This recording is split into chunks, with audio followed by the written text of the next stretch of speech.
again. Hi Anna, hi Colorful Thinker, hi Catherine, hi Amanda, welcome back.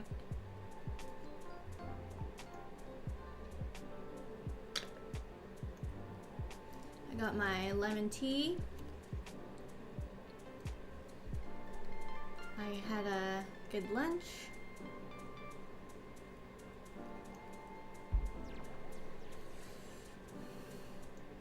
That first hour was pretty chaotic. There were a lot of people.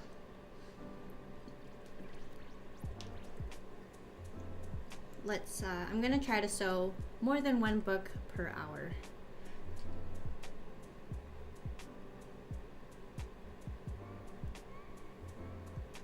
Welcome back, Lucky Ducky, Haley, hi.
I don't know too much about UK suppliers or places that ship to the UK. I know it's expensive for you guys because of VAT and on top of shipping.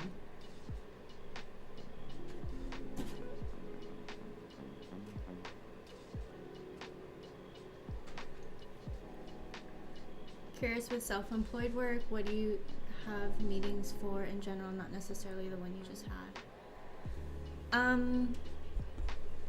The meeting that I had is pretty much the only meeting I so far that I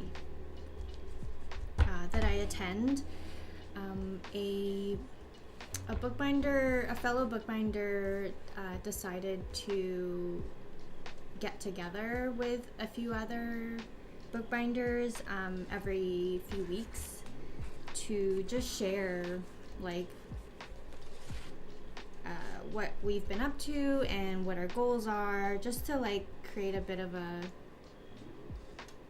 support group, so that because yeah, like us bookbinders are so there's not many of us, and our craft is slow, and it can be difficult to learn, it can be difficult to start a business in bookbinding, so it's more of a support group. Otherwise, I'm trying to think if I have any other meetings.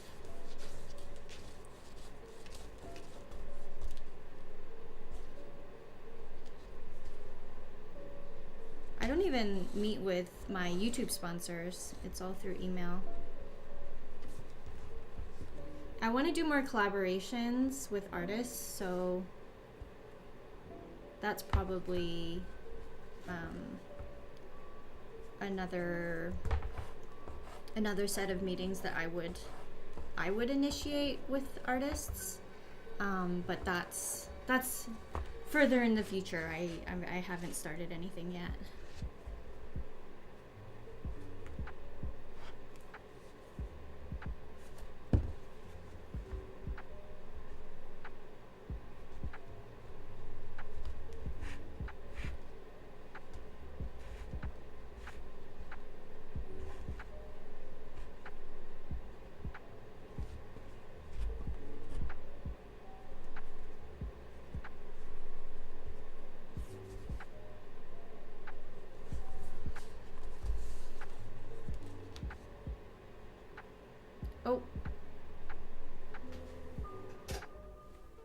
that better?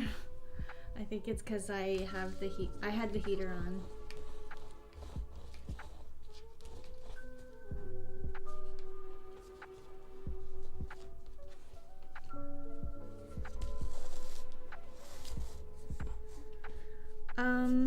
So this is just Coptic stitch, and Sea Lemon already has a Coptic stitch tutorial, so I don't think I will do it.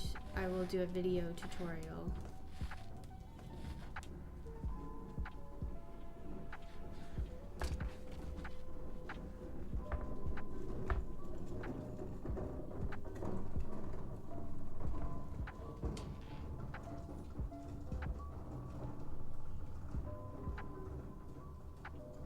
Thank you, Elliot. Elliot's my partner. Shout out to Elliot.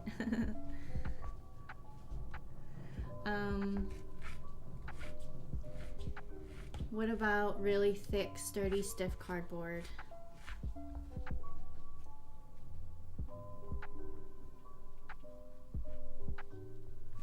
Yeah, you could try it. I mean, it's okay if the cover material is flexible, but it can't be bendy. Like, you know how corrugated cardboard can fold really easily? It just is not durable as a book cover. So as long as the papers, like the paper fibers, are dense enough and they can take moisture. Sorry, this plant.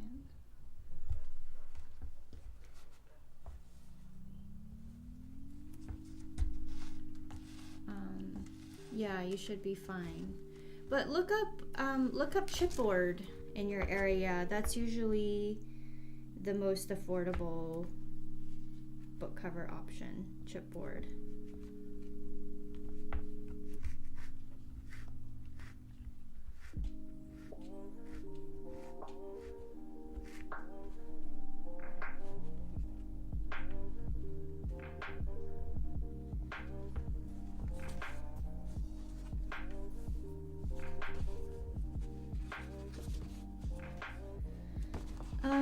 So I'm working on,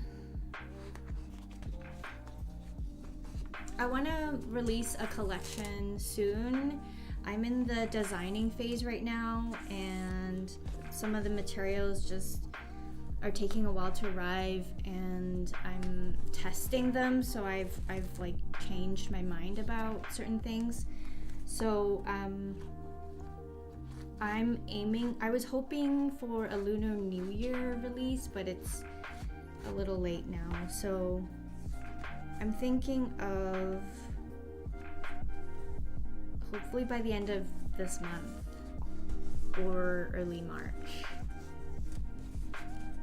But I won't be doing what I did last year, where I would like make as many as I could. And even then, like, I couldn't really stock my shop too much.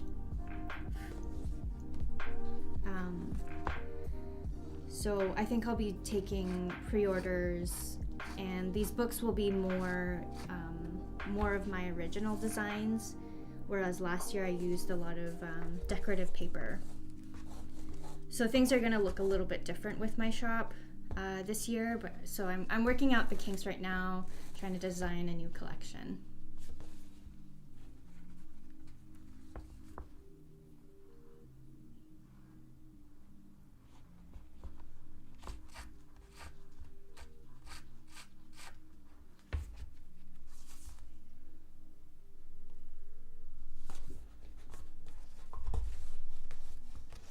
Yes, thanks for offering some sources for Catherine, Colorful Thinker.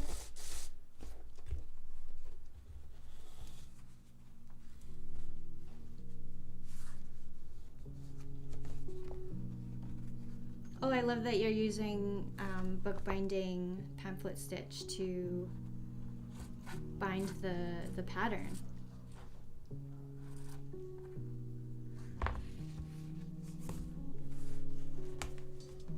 This is a little loose.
I'm not gonna chat too much because I really want to get these done. So feel free to hang out and lurk.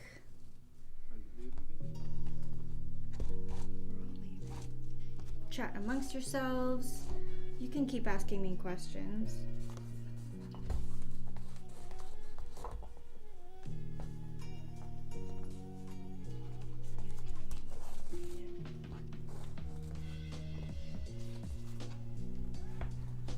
Bye, Catherine. Good night.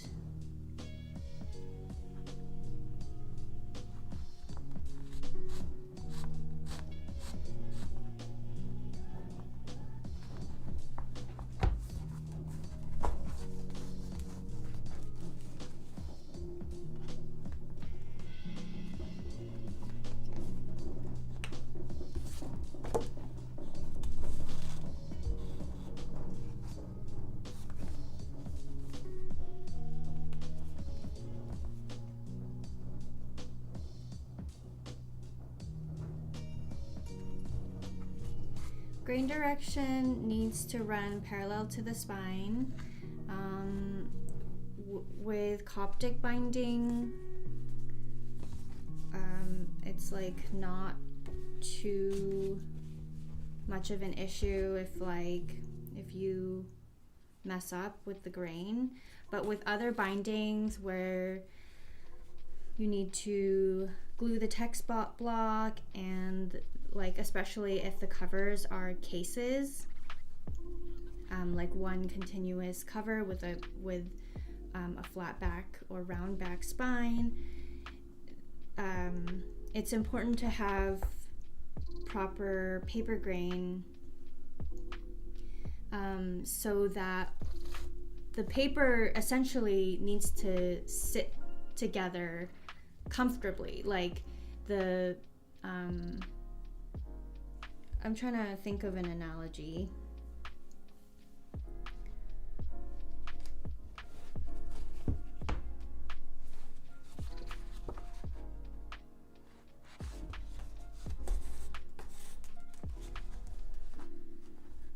The main thing is that paper folds better along the grain, with the grain.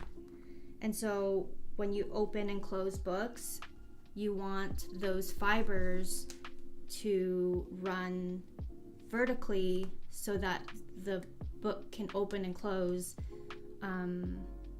forever with the grain, and over time it won't cause any issues. Let me show you. So this is a book I made for myself. It's a soft cover, like book cloth covered book, and this is actually cross grain. So as you can see, it's fine. But when I open it, I don't know if you can tell, but because the grain goes this way, there's a bit of some crinkling here. It just doesn't open as smoothly. Oh, that's my personal journal entries. Yeah, so if you want your books to lay flat, if you want your books to open smoothly, if you want things to glue and sandwich together well, especially when moisture is introduced, you want paper grain to all go the same way.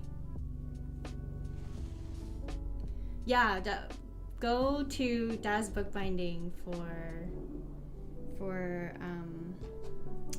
a better explanation.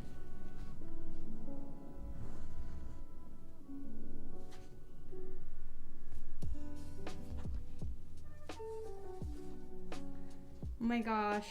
Good night, Prince. Sleep well.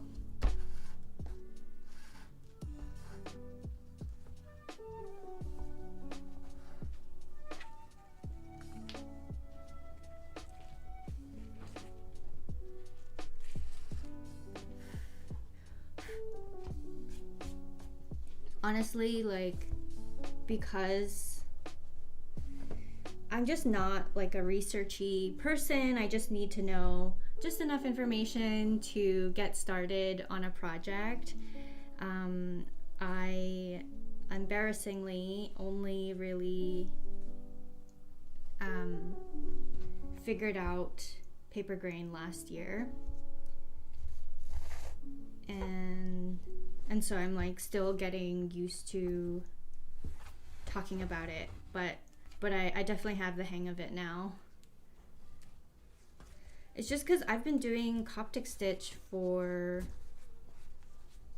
a much longer time than I have doing other bindings like case binding.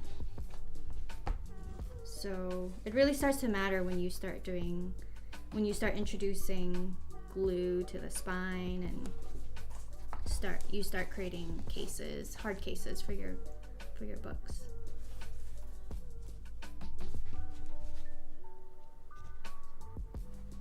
This is a little bit loosey-goosey.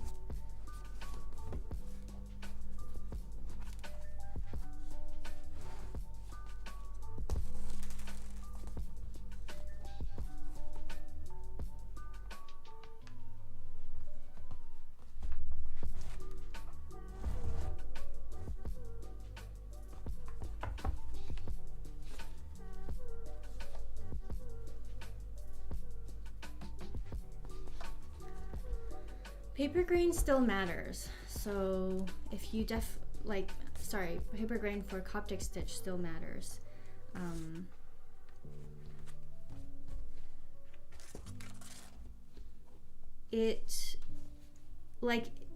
You'll still have a perfectly functioning book if you didn't pay attention to paper grain with Coptic stitch.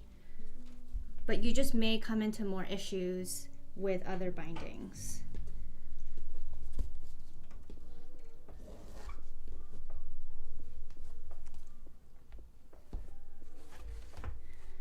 Especially for good quality papers. So for binding journals, a lot of letter sized or A4 sized paper reams are long grain, which if you fold in half, the paper grain isn't parallel to the spine, it's perpendicular.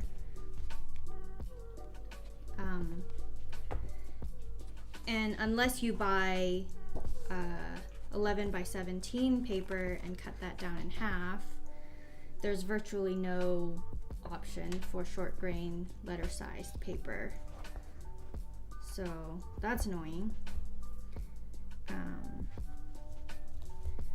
But I made dotted journals with long grain paper for a really long time. So it works, it's fine.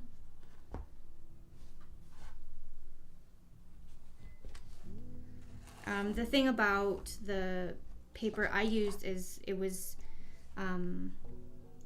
good quality, so I didn't have as much issue when binding it together.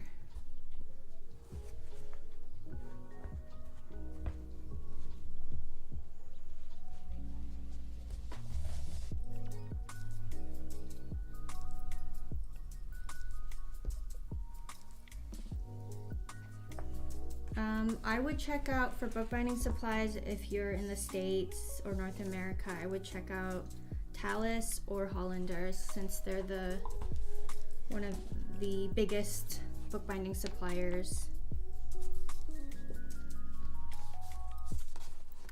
Tallis, T-A-L-A-S, Hollanders, H-O-L-L-A-N-D-E-R-S.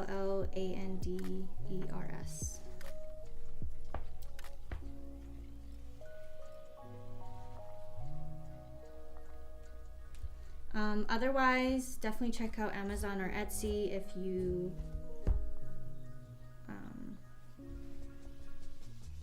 to compare prices, because they have good stuff as well.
I've yet to try, like I've tried Tomoe River paper, but not the Cosmo area. I've heard good things. I wanted to make journals with them, but I think the paper grain isn't short grain. But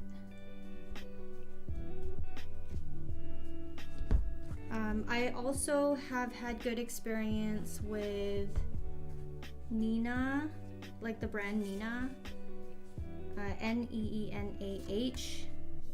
Neenah. Their papers are more readily available in the States, and any of their like 24, 28 pound writing paper has worked for me in terms of like fountain pen friendly, gel pen friendly paper.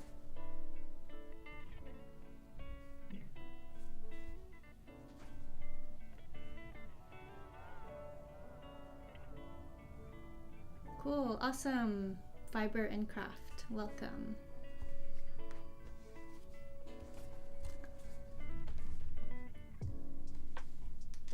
I'm just trying to be quicker with the sewing because I really want to get these all sewn up.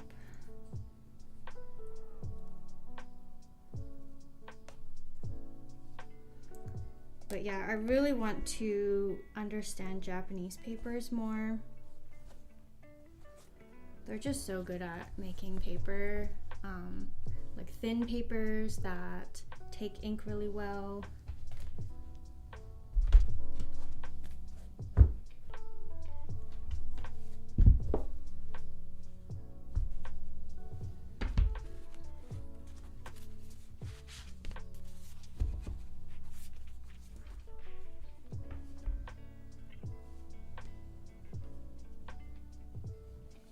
Awesome. Louise, I'm working on a new collection, and I'll probably start taking pre-orders end of the month or early March.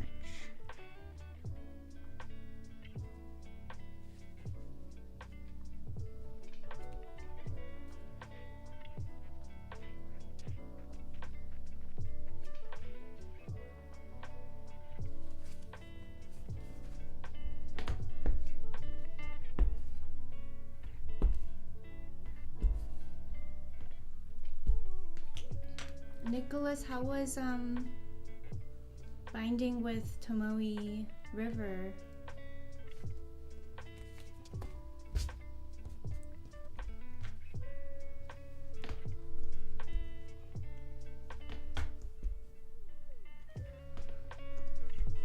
Any noticeable differences with American papers?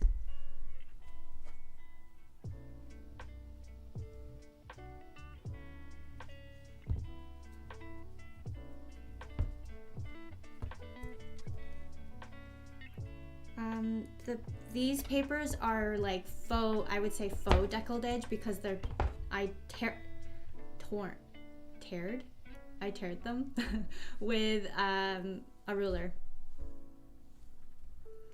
So some of it is decolletage and then some of it is just torn.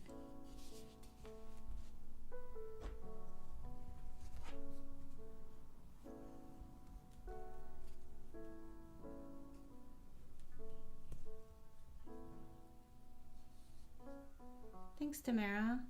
Kokali. I've never heard of Kokali. They're on Vancouver Island?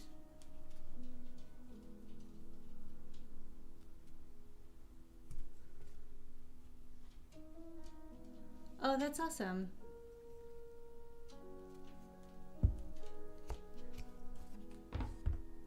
That sounds reasonable. 10 sheet signatures for such a thin paper.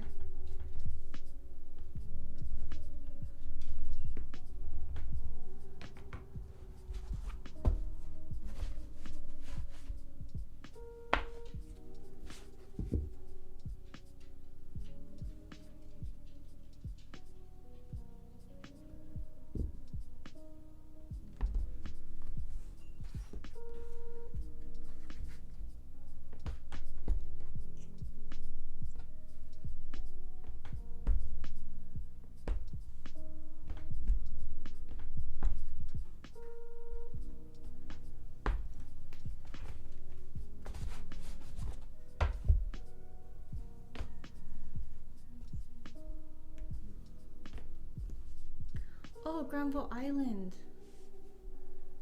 I only know of paper, yeah.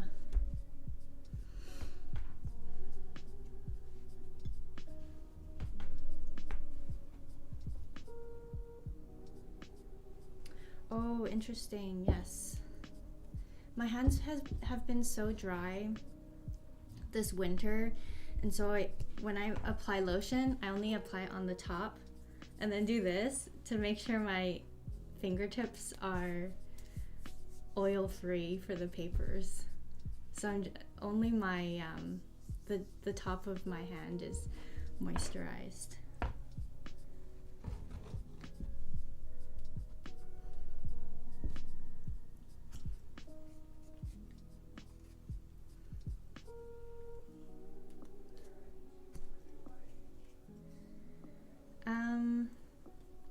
So I made these covers and signatures in batches.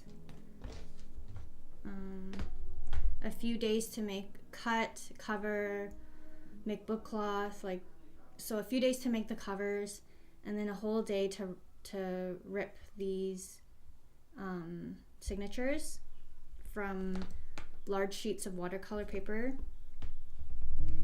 And then I'll probably take a day and a half to sew everything. So there's 15 books here. I don't know how what that would work out to per day.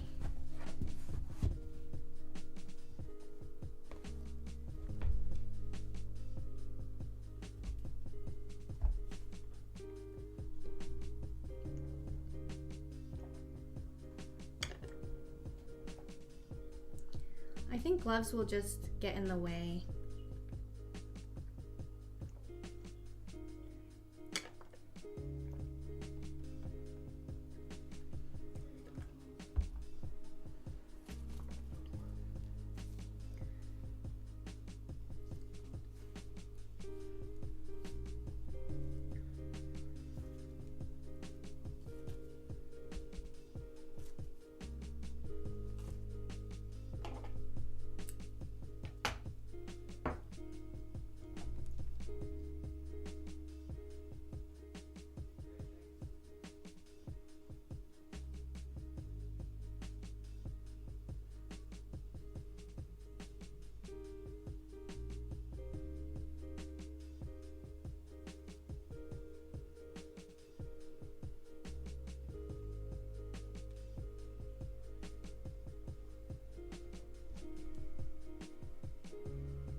That's interesting, Nicholas.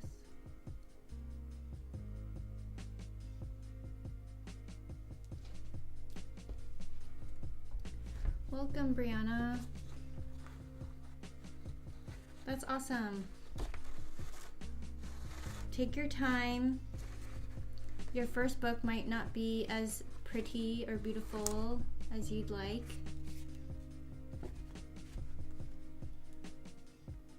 I always tell workshop participants that, like, don't have too high expectations for your first book. You just need to learn how to do it. And it's probably not going to work out because, well, it's probably not going to be like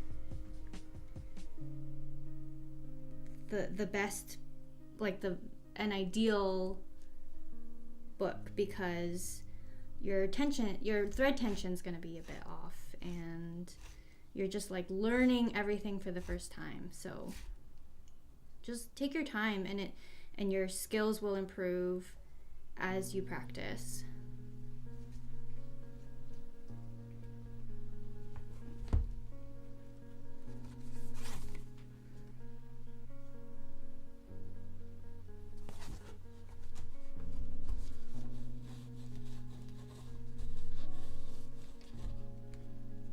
But it's gonna feel good when you make your first book. That's what's gonna get you hooked. How many books do you typically make in a single design? What do you mean by that?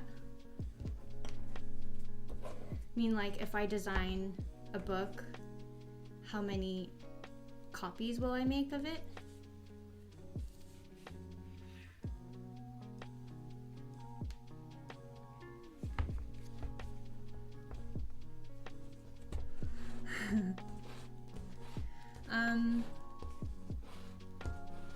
For measuring thread, I will definitely measure more than I need at first. And then with books like this, where I'm just making a lot, I pay attention to exactly how much I need. So with the Coptic and then the decorative stitching on the front cover, I know that I need exactly 9 times the length of the book.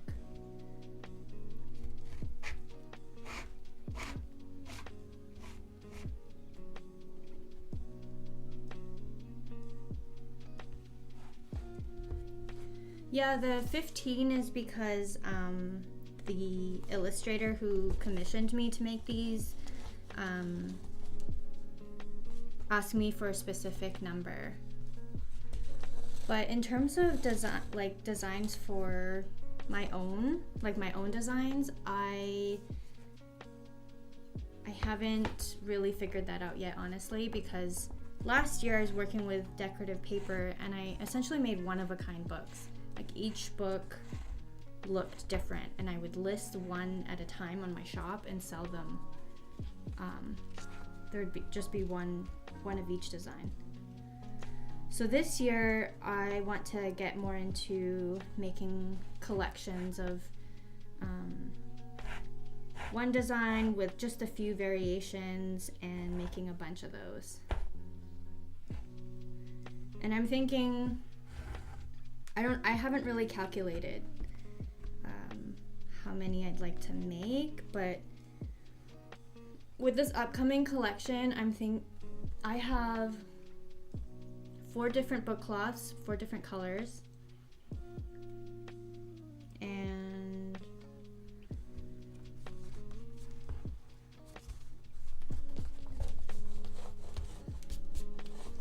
I'd like to make at least 10 of each. I know that's not very many, but they're going to take a while to make each one because I want them to be more substantial, more elevated. So the goal is 10 of each, and if I can, and if I have the time, I'll do more. 10 of each variation, so that's 40 for the collection.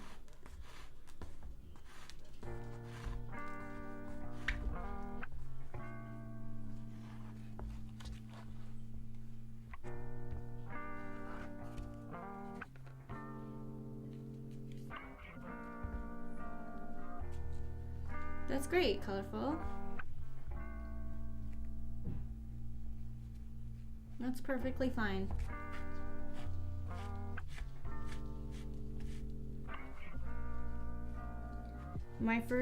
I'm pretty sure my first multi-signature book was completely out of scrap paper.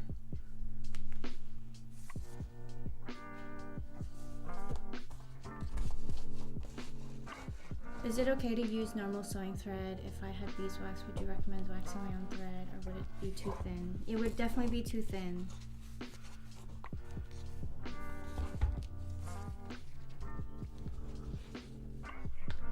I would try to find something more of the thickness of embroidery floss. Although I have used embroidery floss for binding. It ends up being a bit loose, but you could practice with it.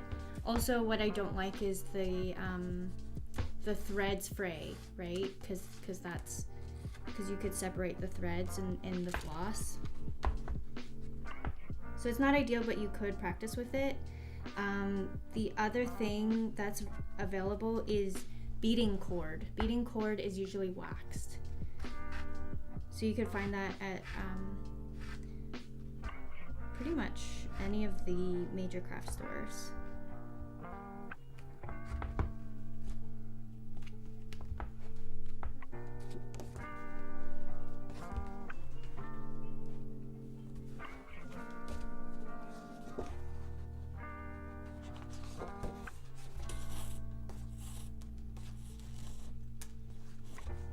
Yeah, the colors of embroidery floss, I wish they had that variety for waxed thread.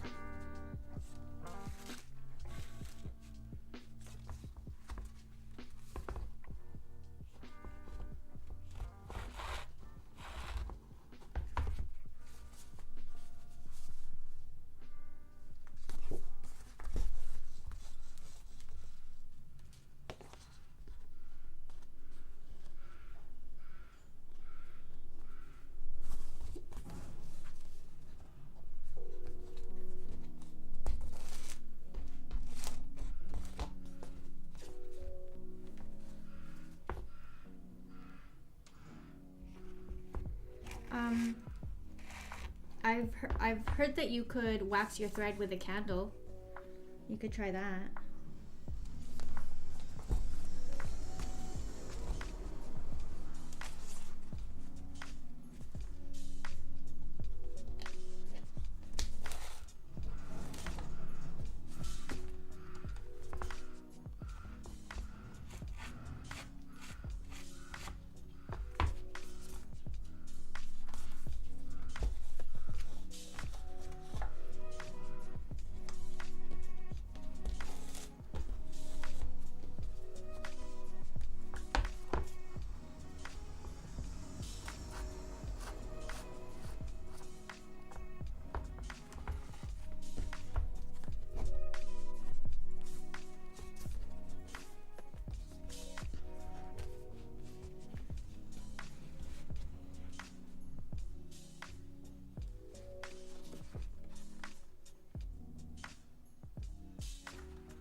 To prevent thread from getting tangled, I would say to work with a shorter length of thread first, and then if not,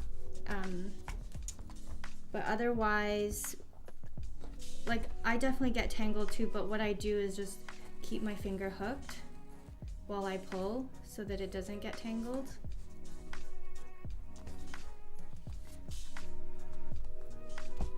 But you might be working with too much thread to begin with.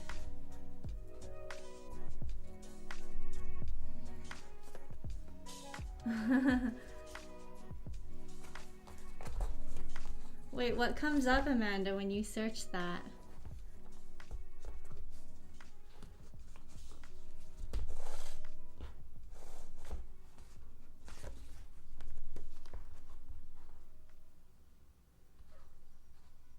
Hello, Dusty. Hi, Mazarava. Hope I said that right.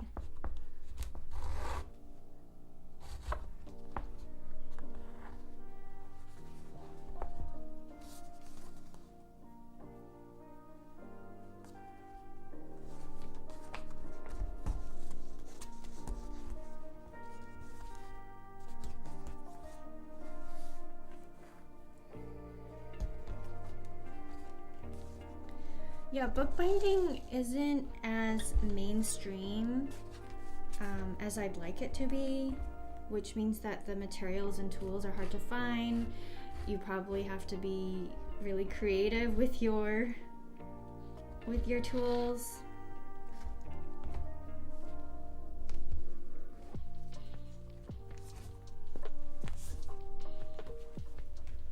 So I've thought about like asking, especially Desserts, which is a major Canadian retailer. I thought about like reaching out and asking them, hey, can you stock more bookbinding stuff and make it affordable? But never got to it. I feel like it needs to be an organized effort.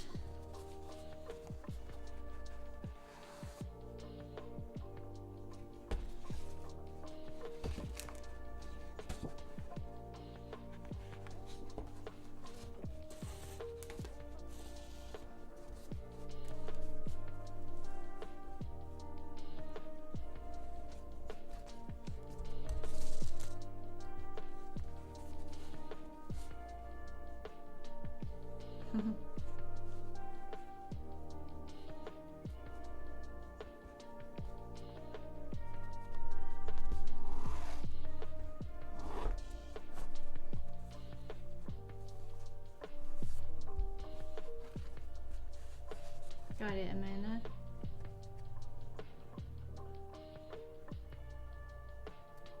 They definitely went against you pros.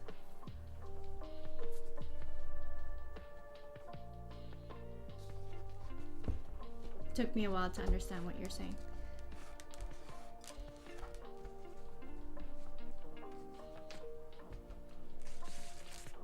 Cool, awesome, Bianca.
I don't know if there's a bookbinders guild in the States, but there are several groups and networks of bookbinders. And quite a number of bookbinding, like book art centers. And I know there's a pretty prestigious academy in Colorado.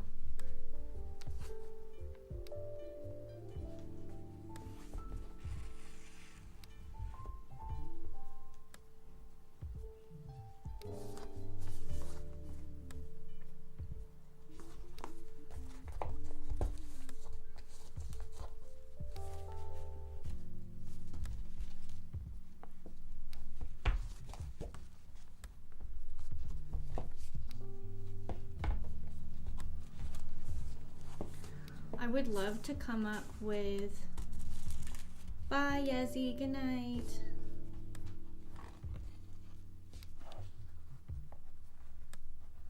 I would love to come up with an easy book press design that people can make. I do think that you'll need to use a power drill to make a working one, a decent one. I did see somewhere on YouTube that someone figured out how to make one without power tools, but she found a specific cutting board that has pre-drilled holes in them. You just have to like take out the corner pieces, and then you can turn that, like use those holes for the screws.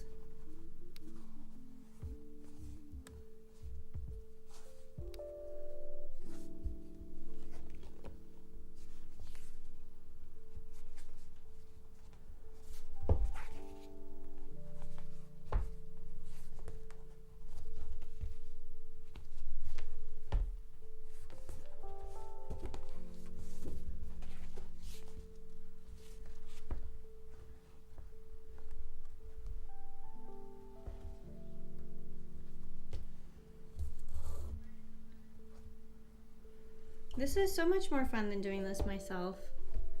Thanks for joining, you guys.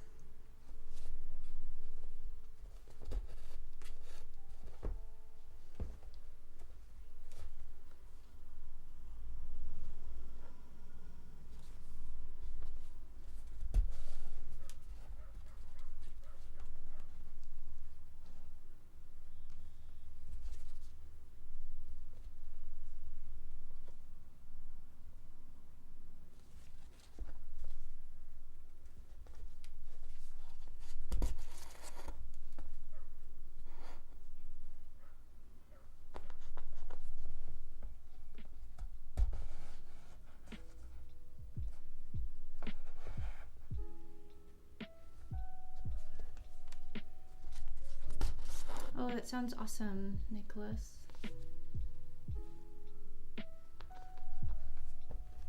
I'm saving up for a finishing press.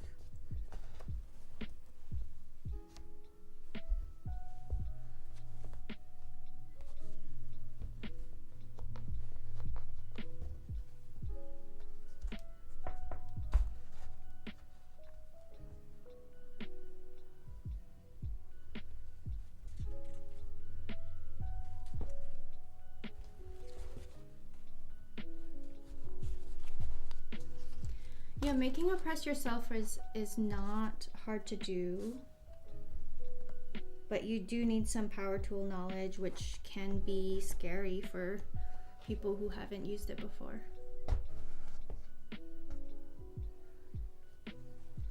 Hello, Amanda.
Yeah, it's cool to hear that a bunch of people took bookbinding in college or university.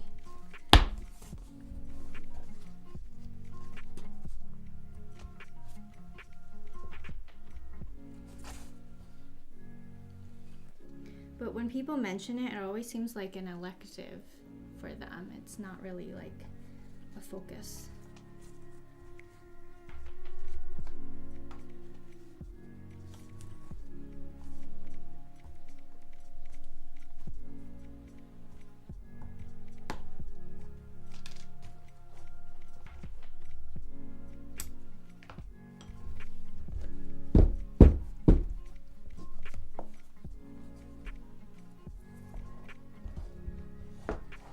Another one done. Okay.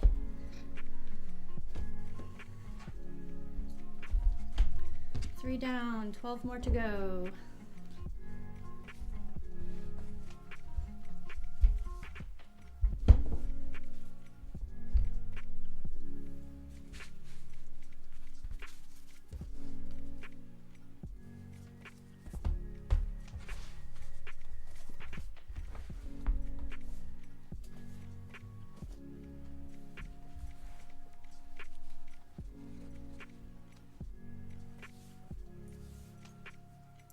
Hi, Rafia.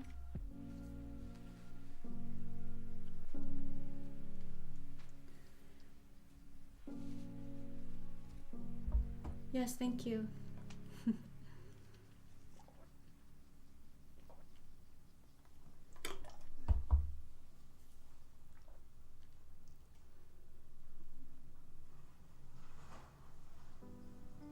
Hi, Claudia. Oh wow, that's such an interesting story, Nicholas.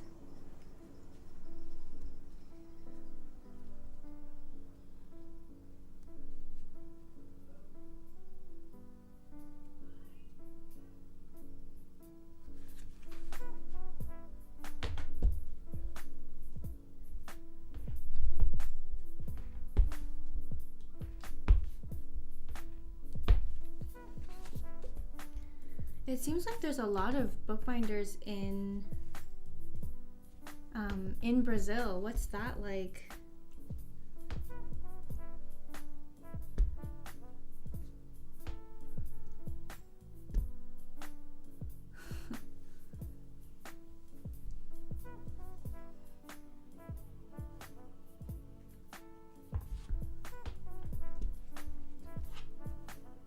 Like, how is bookbinding so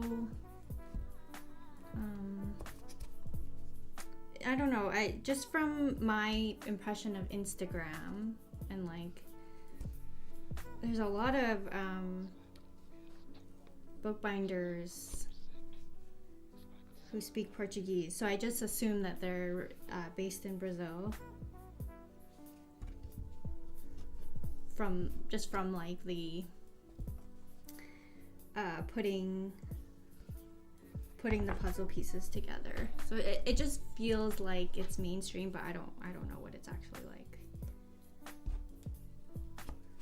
What's my favorite stationery company? It's a good question.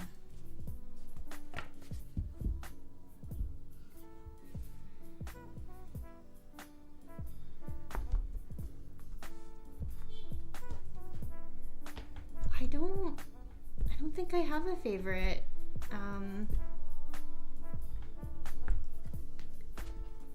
I've been making my own books. Oh, someone asked me earlier about journaling in my own books. I've been making my own books for so long that I barely buy notebooks anymore. I lost my whole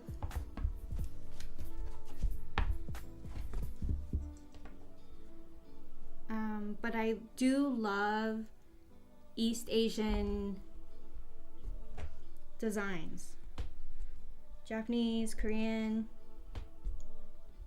I'm a sucker for them. Stickers, washi tape, all of that. I'm not loyal to any brand.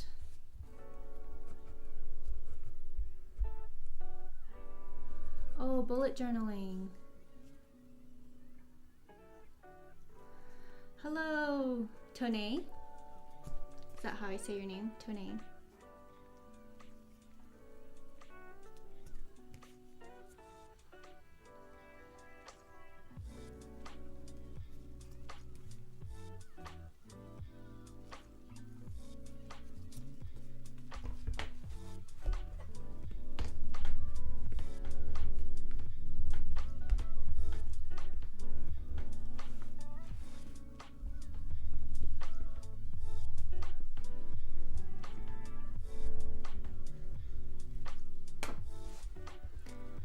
So I do journal in my in the books that I make, but nothing fancy. I just love using a fountain pen and just free writing my thoughts and emotions. I don't sometimes when I feel like it, I will create like a month layout and just kind of plan and add stickers and kind of plan my month, but I've been very sporadic with it.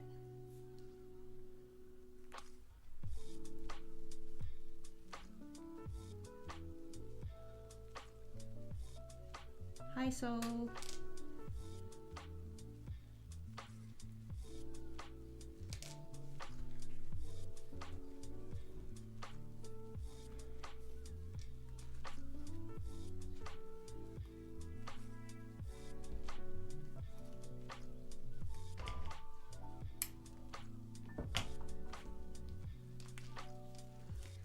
Dusty, I have ordered with paper. Are you asking about paper for the pages, like writing and sketching? If it's that, then I have ordered from the paper mill store for bulk quantities.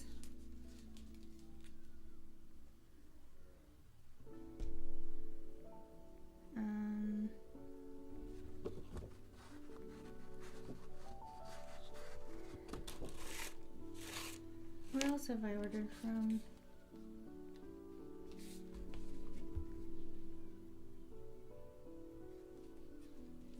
I think that's mainly it, actually. Oh, when I was in Vancouver. Hi, Helen. When I was in Vancouver, I ordered from, I purchased paper from like a commercial paper supplier that had like a front-facing shop where they sold offcuts. So that's also where I got my papers for cheap.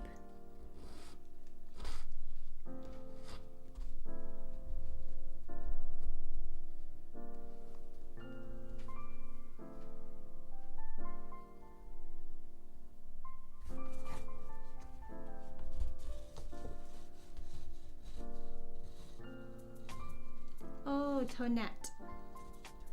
That's sweet. Have you ever worked with Tyvek? I have not. Interesting.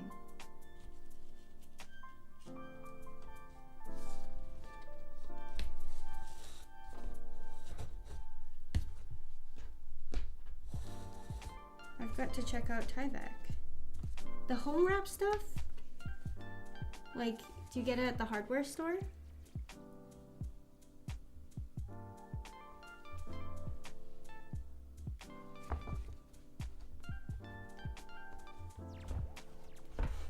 What time is it in Australia?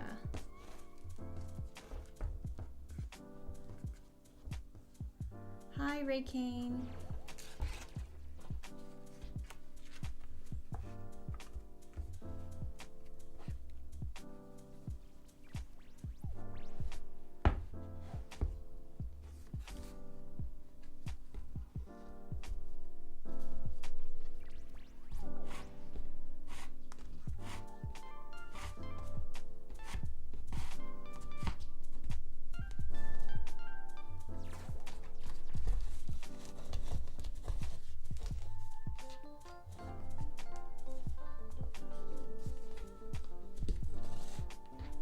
Oh, good morning.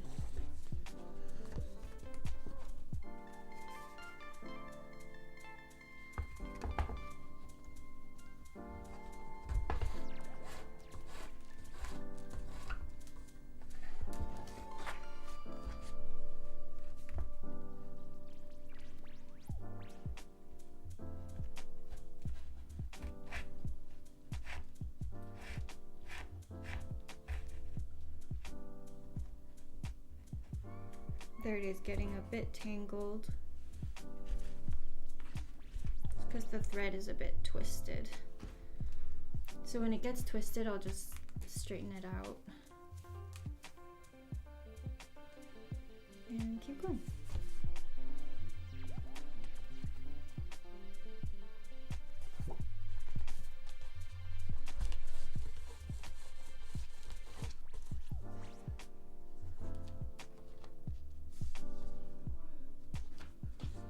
Hi Maraki. I'm settling very well. We finally got a car, so I get to drive around. I feel a lot of freedom with a car now. I understand, just things are so far away here, so I understand why everyone drives. But I'm just really enjoying like getting to know the city. There's just so much activity here. I love that there are year-round outdoor events well, I don't know about every day, but every weekend there's something to do.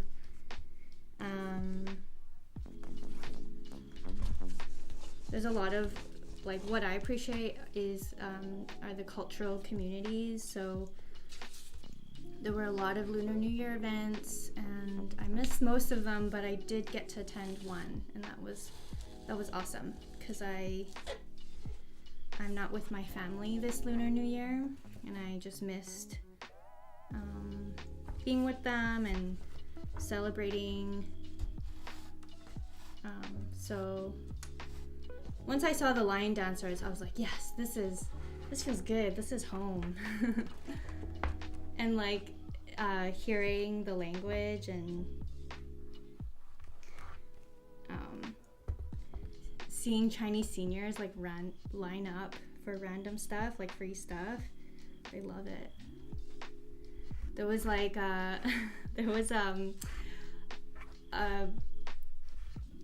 tent or a cart giving away free CBD drinks. There were a bunch of Chinese seniors lined up for those drinks. I'm like, do they know what they're lining up for?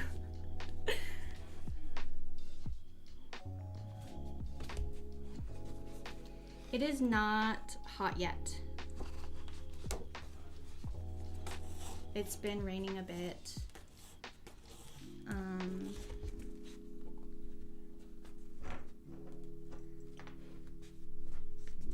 And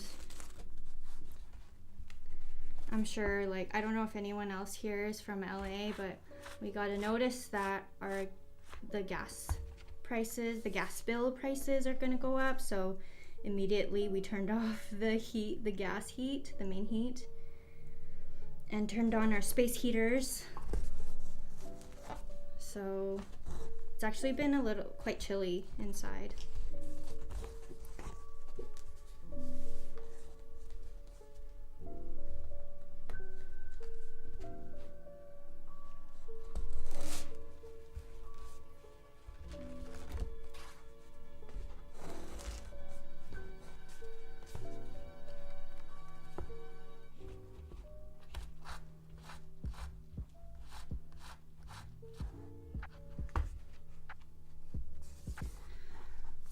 How did I get over a book not being perfect? Asian perfectionism is difficult to overcome. Yeah, definitely. My solution is just to make lots of books. Just make more books. Each one will be better than the last.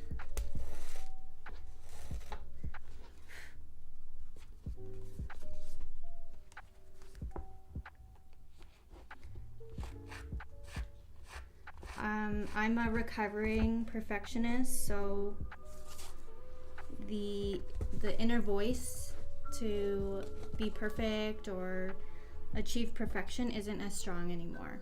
It's just, I don't know, it comes with age, it comes with experience.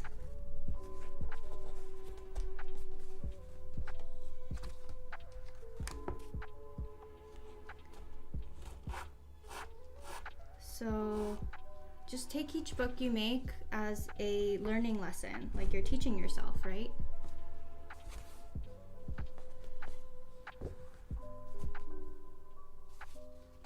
yeah, the sun's hitting my desk pretty nicely right now.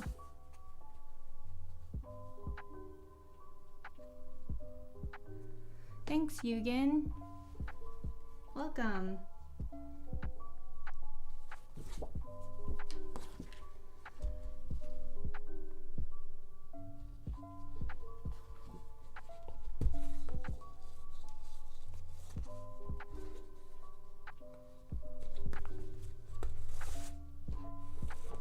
What time is the sun setting where you are, Ray?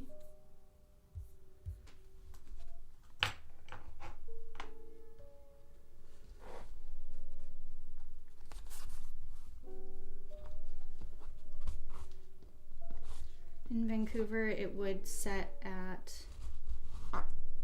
in the deep winter in Vancouver, the sun sets at 4. So it was pretty, it's always pretty drab there.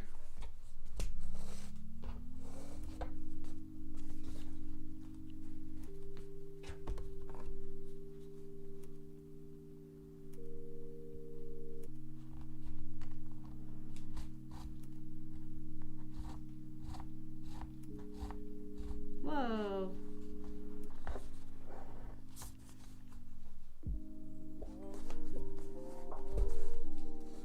Yes, hopefully, Yugen, you can get into Japanese bookbinding supplies and tools.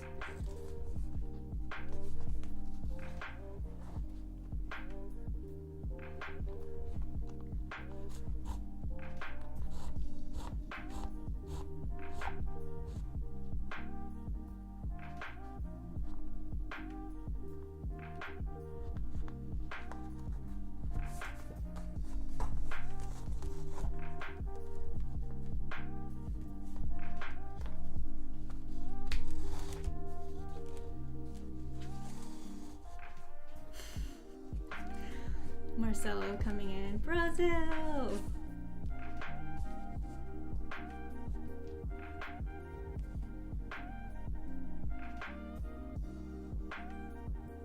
Okay. That sounds reasonable, Ray.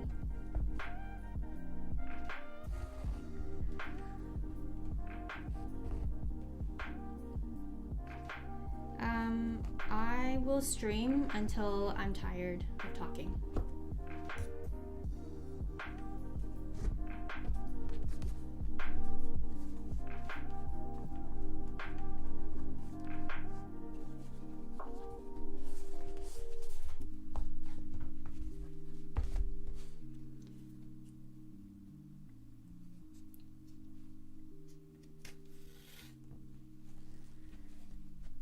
Claudia, I do send books to Mexico.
Thanks, Yugen.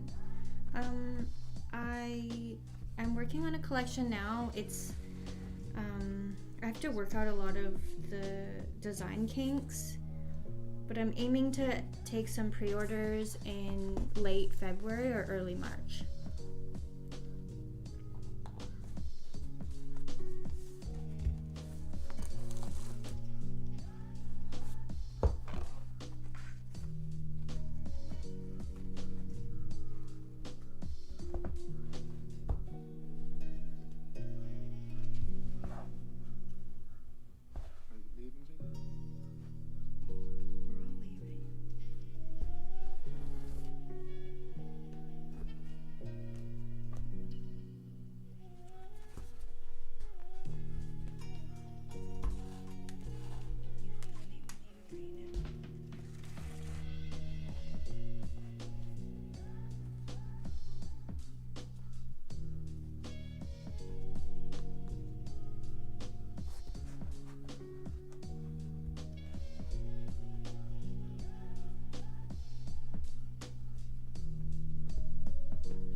Everyone wants to go to Japan.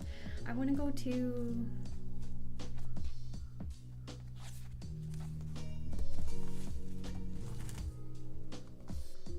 Last time I went, I was solo, and I brought a huge suitcase, and also bought a duffel bag there to bring back stuff I bought. And I brought a lot of snacks and a lot of paper, and I kind of wish I brought less snacks so I could bring more paper.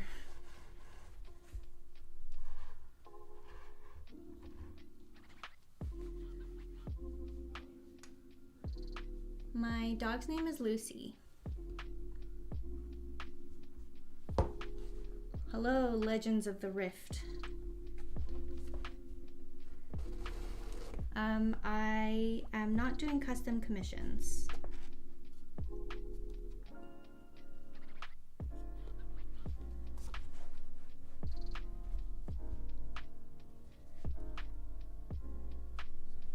I didn't do any holiday sales. Usually I do. And for a lot of handmade makers, holiday sales make up a big part of our income. So I didn't do that, and so when Anita approached me about this project, and Anita's a friend, like I know her personally, so I said yes, because I need a little bit of money to move to LA.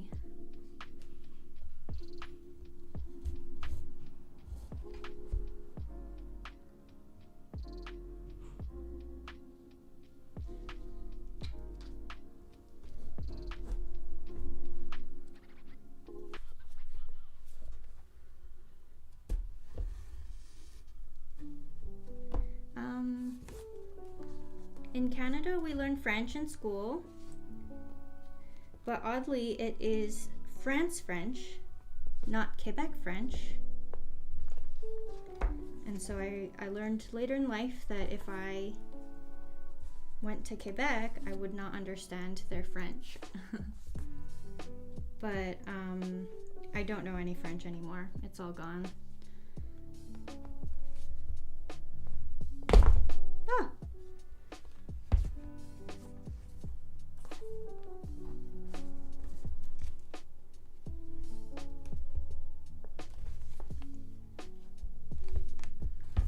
This one is a bit stubborn.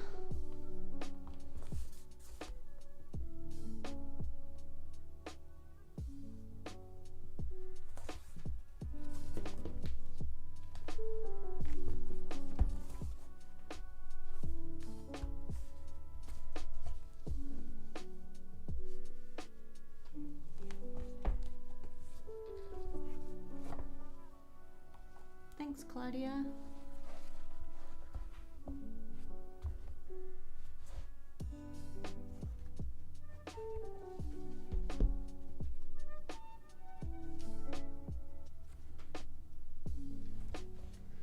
So let me show you this here. So the book cloth here is fraying a little bit. So what I'm gonna do after I sew all these books is go through and rub PVA into the turn-ins and kind of squish them down to just to secure the corners a bit. So homemade book cloth isn't perfect, but it works.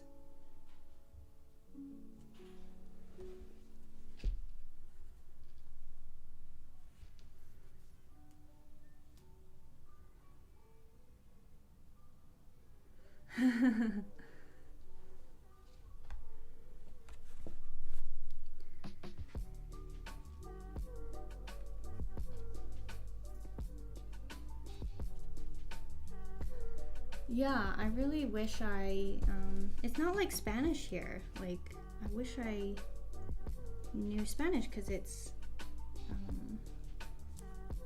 I would actually use it while living here in LA. So in Canada, French is really only spoken in specific communities.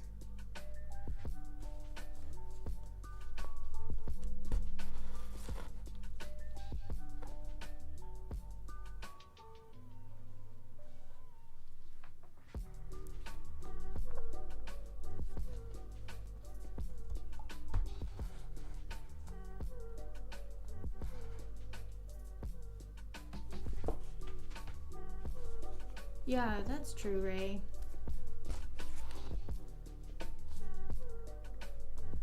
I'm pretty sure we were using textbooks developed by French people in French. I mean, developed in France, maybe? Because those, those like cheesy conversation videos, I'm pretty sure those were filmed in France.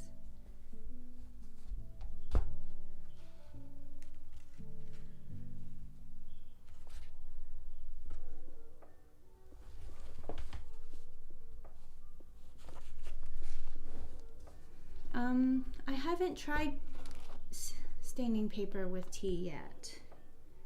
I know that's a popular way of aging paper, or giving the look of aging paper. I'm trying not to pierce through the thread that I've already sewed. So that's what I'm doing.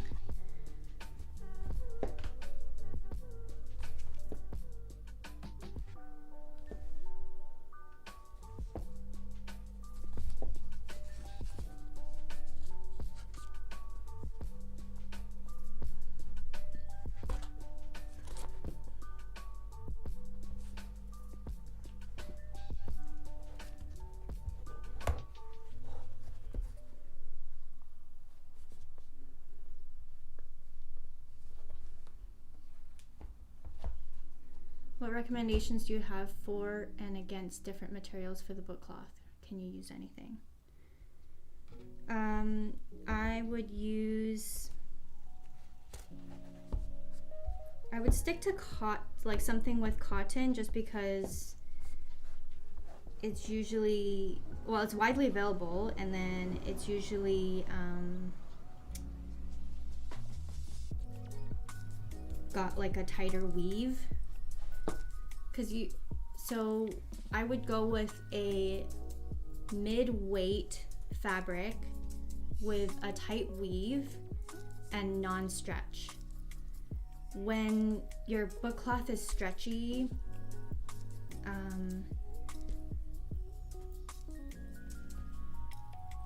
it's not ideal, because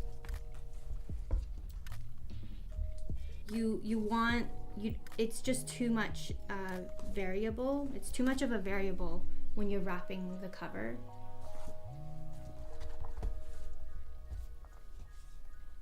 When there's stretch in the book cloth, I mean, when you iron, heat, and bond, it's probably not going to stretch anymore. It's just when there's some stretch and you add moisture to it, it can pull on the cover boards and add warping and bowing. So that's one reason why.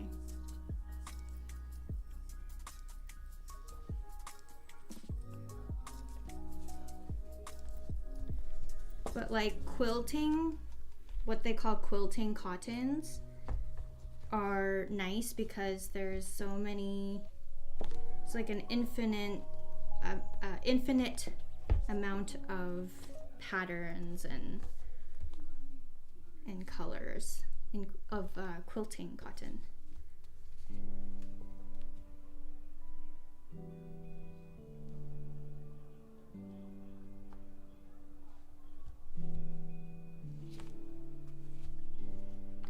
Yeah, that's true. Natural fibers tend to bond better.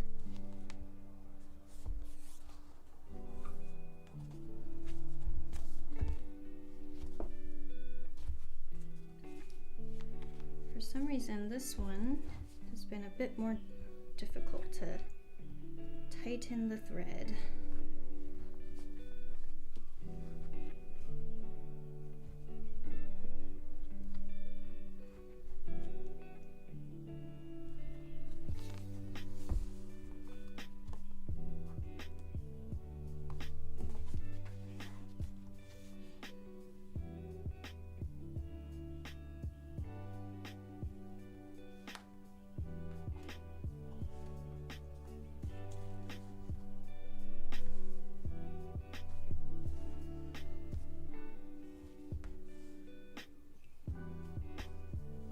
Did I do one knot or two?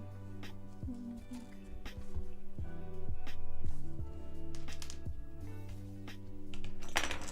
Oops.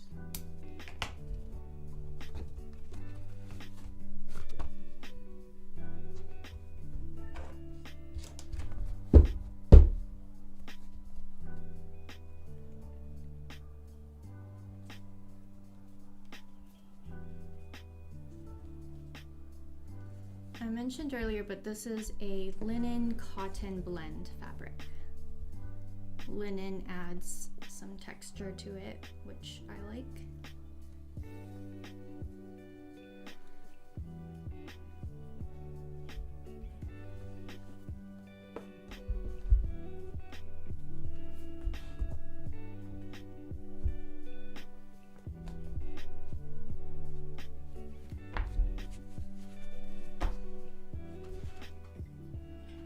Water break.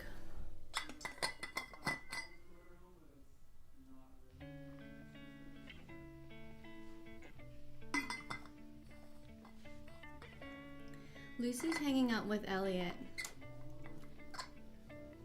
in the living room. If she comes in, I will show her to you.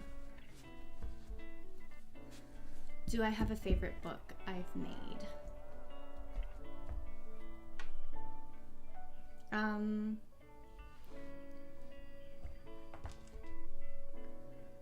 I don't know if I have a favorite, but I really love this one. I'll show it to you.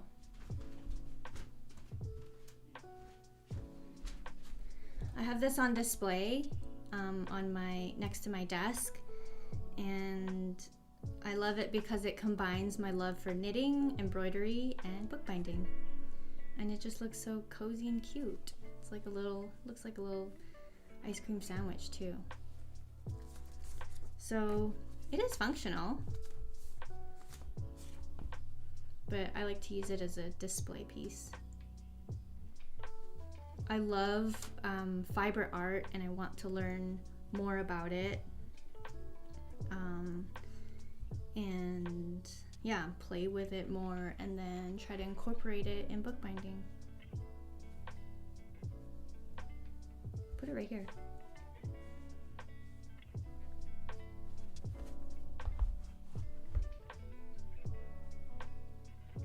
Oh, that's cool.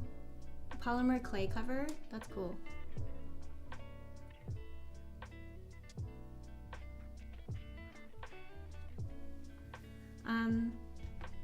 Yeah,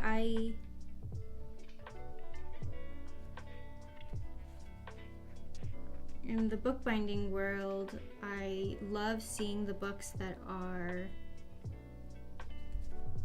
artsy and like a sculptural piece and just something that's pretty and cool and not necessarily functional.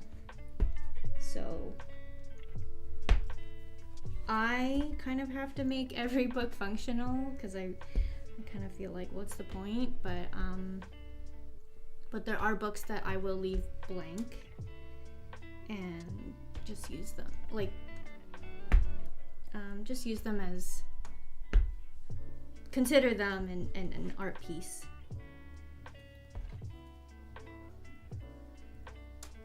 I haven't tried Secret Belgian yet. It is definitely on my list of things to try. It looks really cool, and I feel like you could be really creative with the cover design.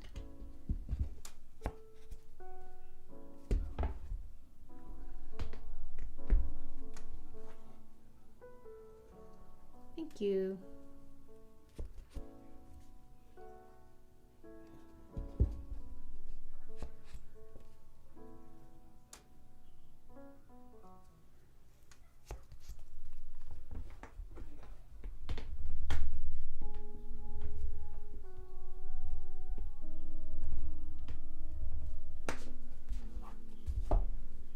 Yeah, I've seen people use ceramics as a book cover,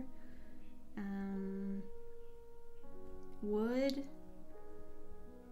a clamshell, leaves,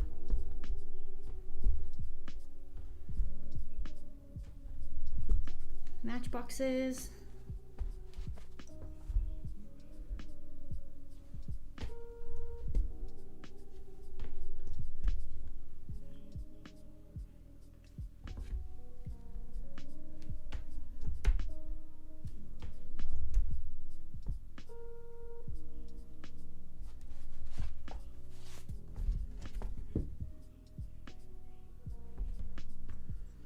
Lost the hole here, so I'm just gonna re-punch it.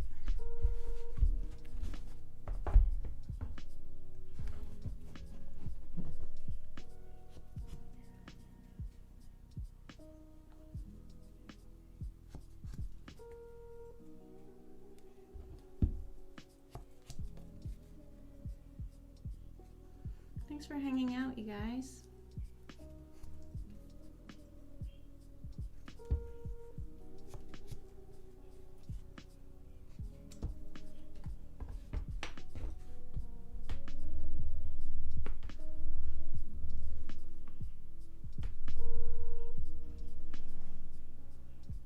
Yeah, I think I've seen that too, Nicholas. That's cool.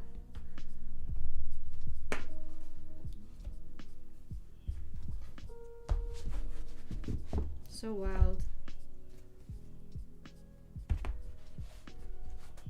That's why I want more people to get into bookbinding,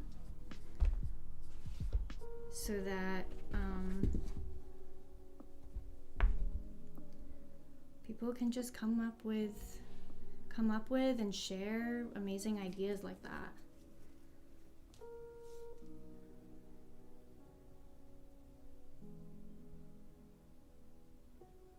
What? Brianna? That's wild.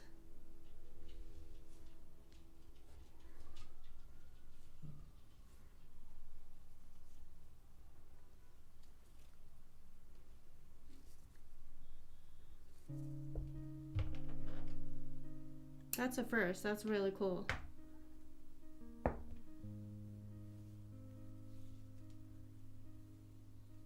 Sorry, what do you mean, story retold?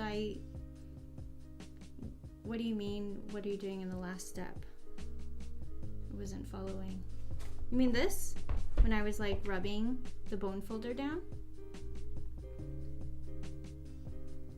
There's, when I poke through the covers, there's a little bulge created with the papers. So I just rub down that bulge so that the completed book will look better. Yeah.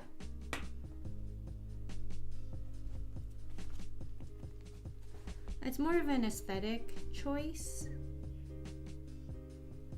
I mean, if you were really particular, it will reduce the space between the signature and the cover.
These are watercolor books, yes.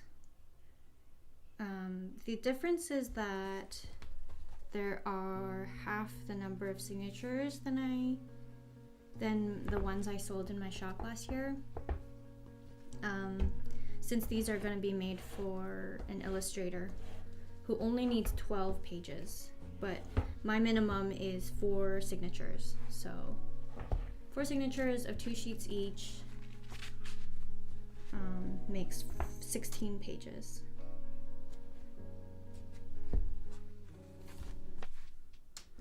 It's this is Stonehenge hot press watercolor paper. Need to be more in frame.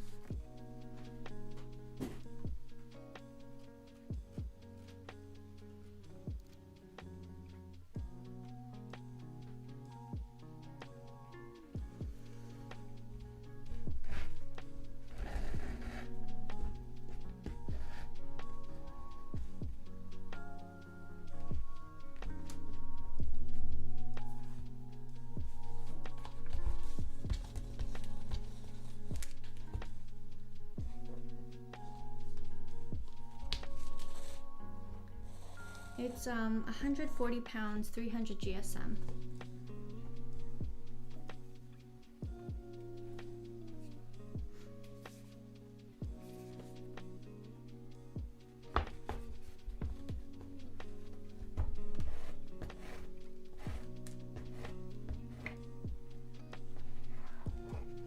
Yeah, is anyone else working on hobbies or working alongside the stream right now? That's a good question.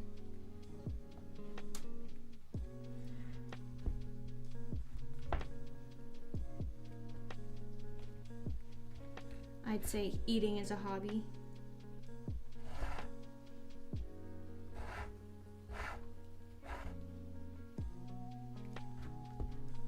I guess eating for enjoyment.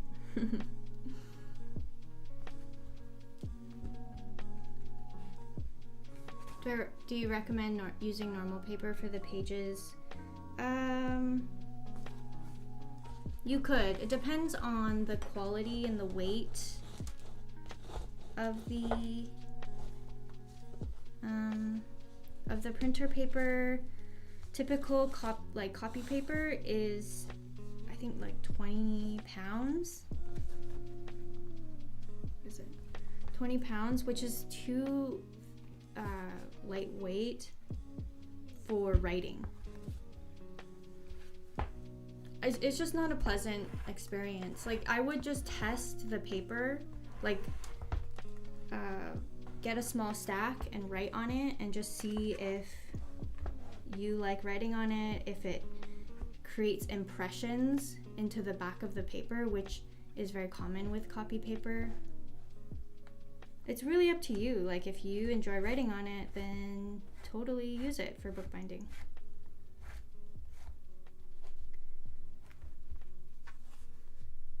I like to use a slightly thicker, slightly heavier weight paper than copy paper. So if you're in North America, that's 24 pounds at least, 24 pounds, 28 pounds.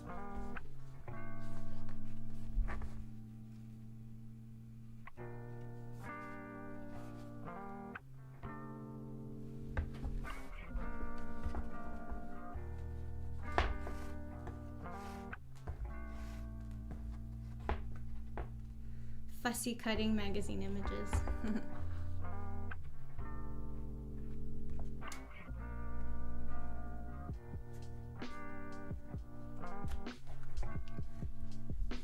Sewing signatures, working. Crocheting a little yarn cozy to hold yarn cakes. Cute. Cross stitching. Nice.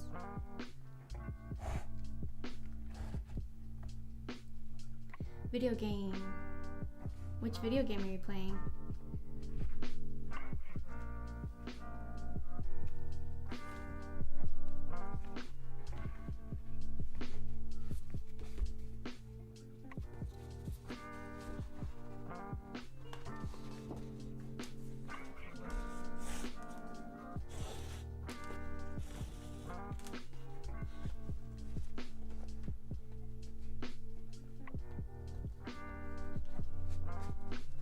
Oh, dang. Sorry, Ray.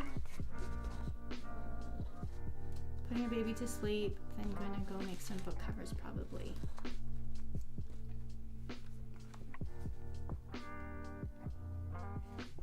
Paperweight. I guess a way to understand paperweight is the thickness. The thickness of paper.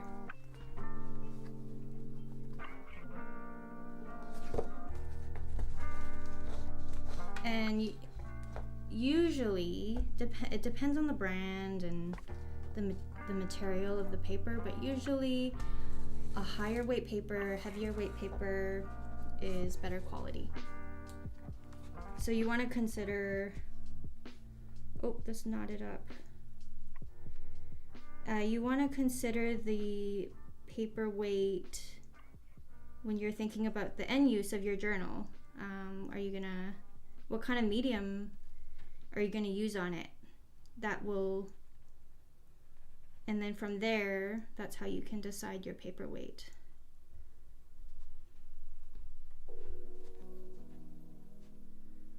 So generally, for journals, a good paper weight is 80 pounds, 80-pound text. I'll convert that in a second. I just need to undo this knot.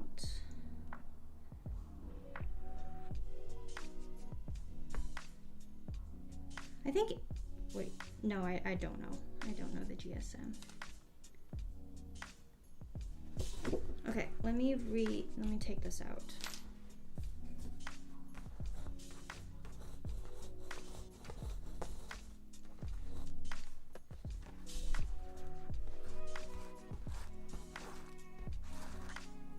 Sewing leather journals and hanging out. Nice.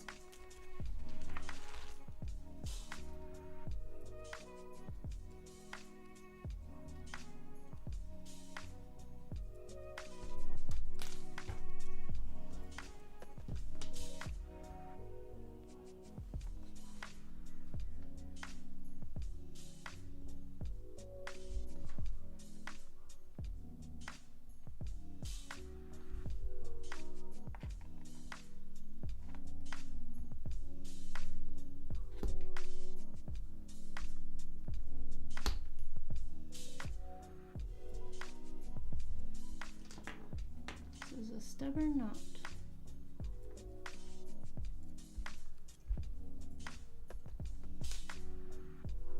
There you go. Yay.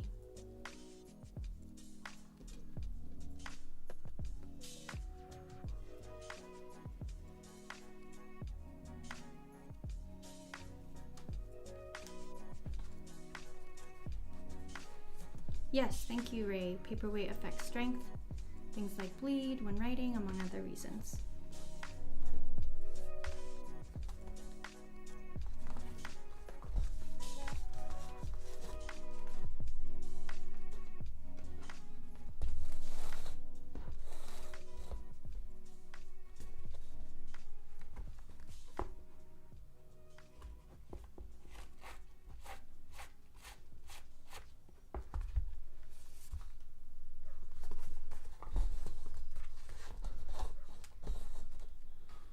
Whoa, hi Cedric.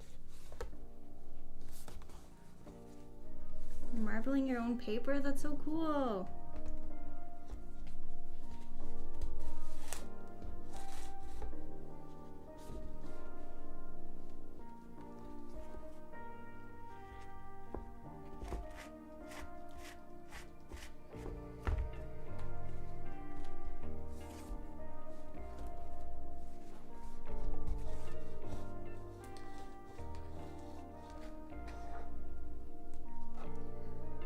Tamara, yes, I will definitely do more live streams. This is fun. This is fun for me.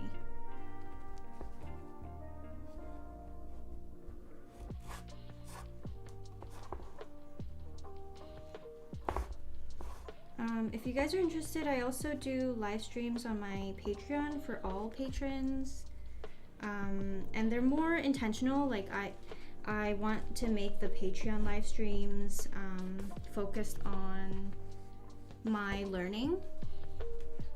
So the first time I did it at the end of December, I made a winter themed book with a cutout. I haven't done a cutout and a cover yet, so that turned out pretty nicely. And then for January, I did a leather book, which was really hard. Working with leather is hard. I actually need to fix it because the leather has really warped my covers.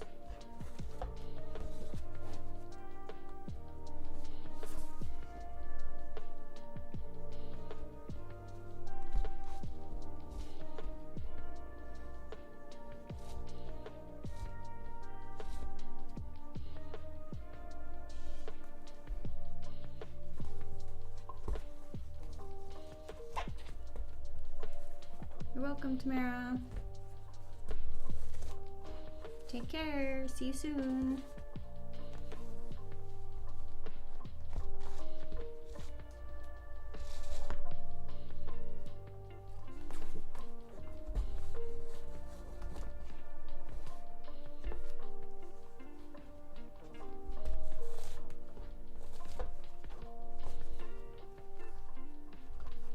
Which book, Ray? The winter one?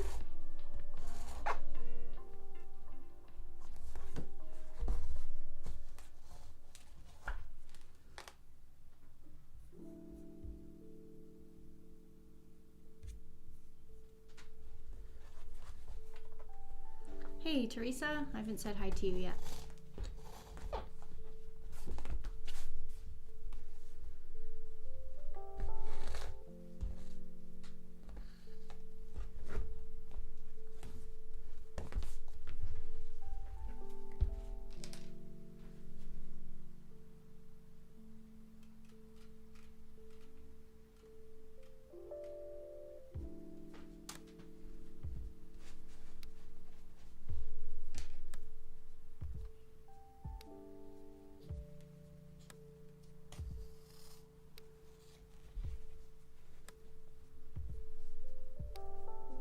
Yeah, the nice thing about watercolor paper is that and cotton paper, is that it tears really nicely. I just wish I could create deckled edges with lighter weight papers, journal papers. It just doesn't look as nice when I tear it.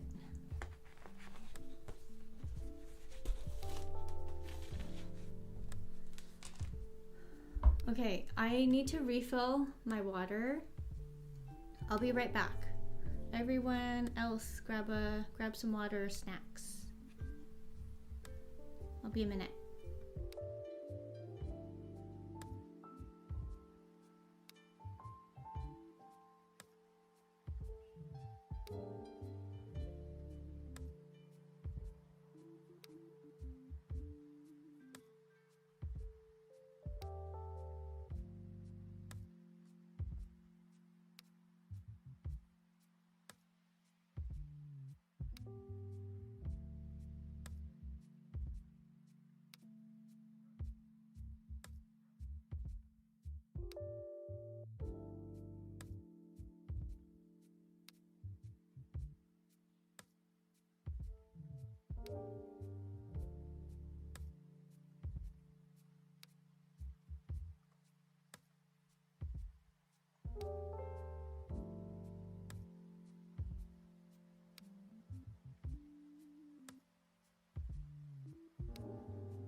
I'm back. I'm so proud that I learned how to live stream and use OBS.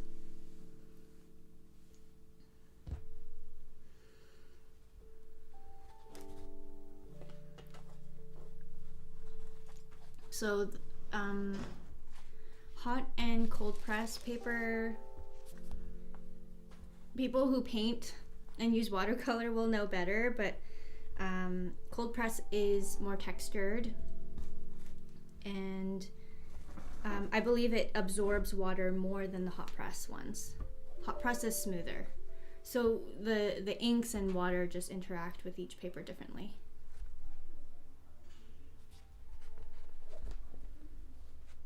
I did do a poll on what people preferred before I made the watercolor sketchbooks, and it was pretty split. So it just comes down to like people's painting styles and preferences.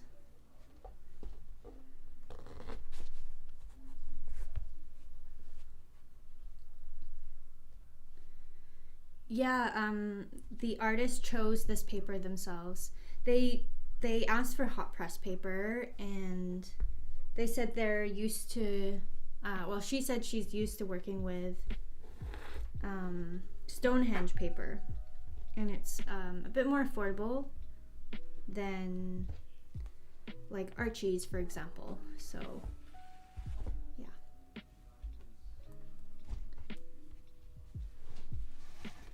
So the leather book, the leather was, I'd say, a medium thickness. Let me show you. So it's bowing out, as you can see. When I took it out of the press, it was completely flat, and then I like let it sit and it started bowing, which sucks. This is like my worst fear as a bookbinder. But anyway, it's because it's my first time working with leather, and apparently leather absorbs a lot of moisture. So so it has more pull on the paper. I did add a lining on the cover boards before applying the leather, but it wasn't enough. So I'm going to try adding more paper to counteract the pull to see how that goes. I may or may not slice out the text block and then re-case it in.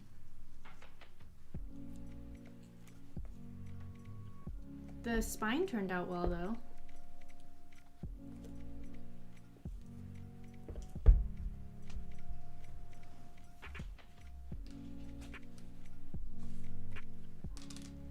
Hold on, I think Lucy's at the door. Come here, Lucy. Come. Hi. Lucy, come here. Lucy. Now she wants to go out.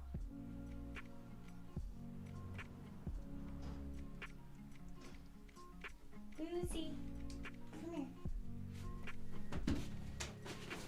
Come here, Lucy.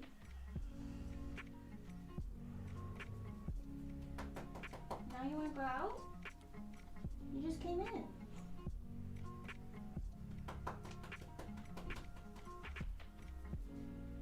Come here, this way, come, this way.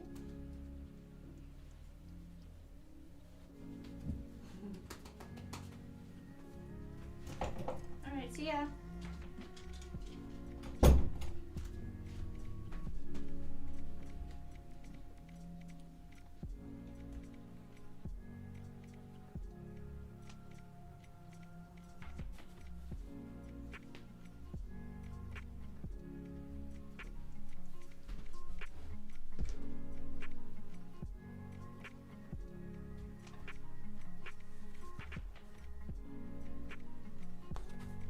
She's kind of like a cat. She doesn't like closed doors.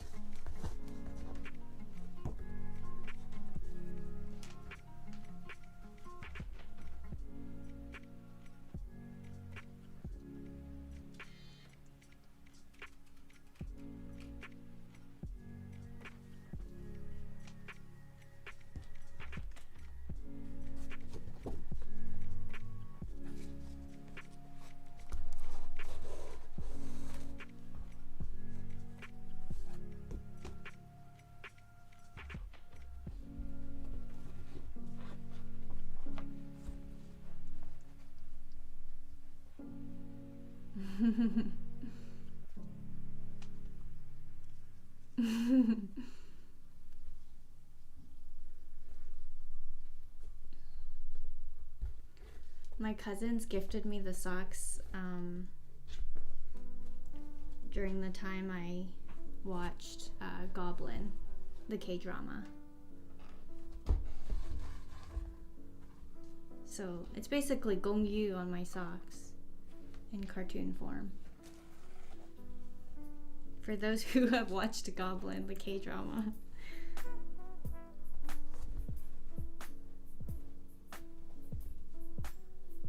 Yeah, exactly, Ray.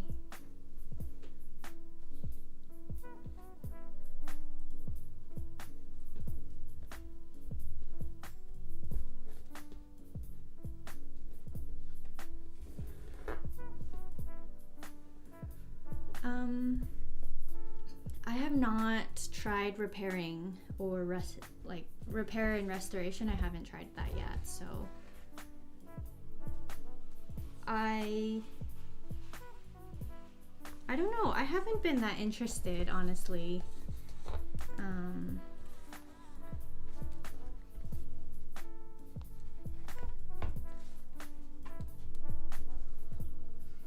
I might need to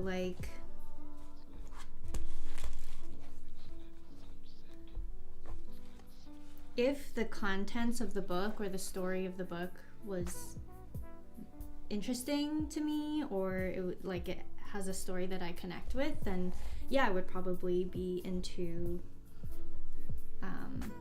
learning how to repair it.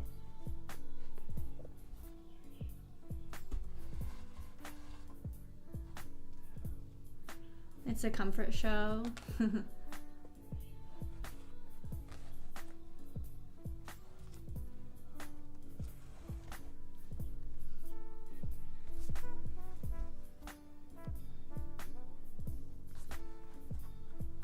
Okay, yeah, I heard that a lot of bookbinders prefer goat leather.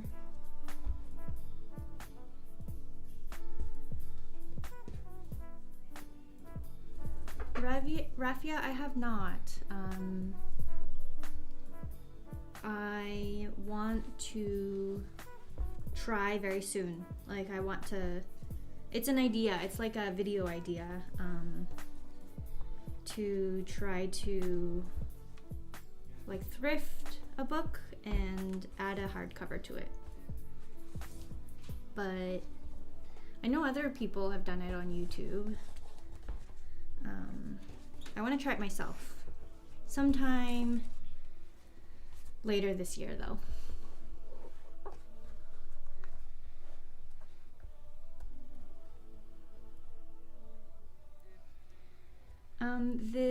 The linen thread brand, I'll show it to you again. It's the Crawford thread brand. There you go.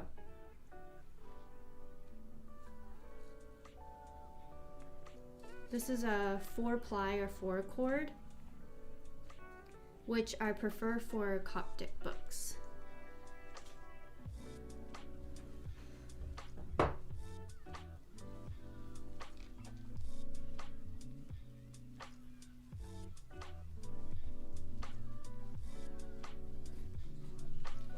Goblin, let me think. It's been a few years since I watched it. I think it came out before the pandemic.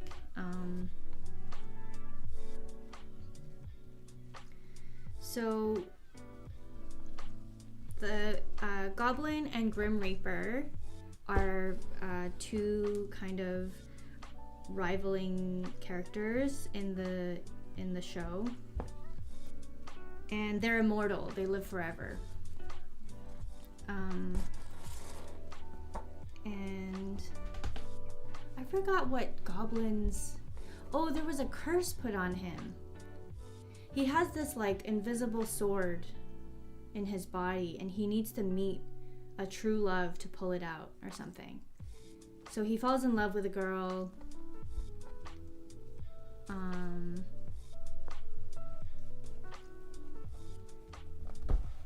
And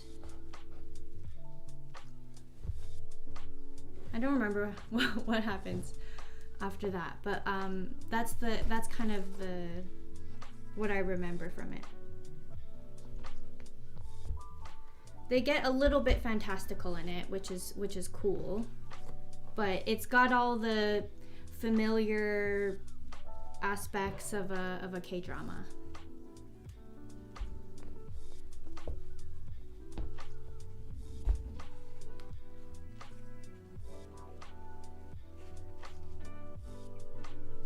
I was so absorbed into it when I watched it. And it was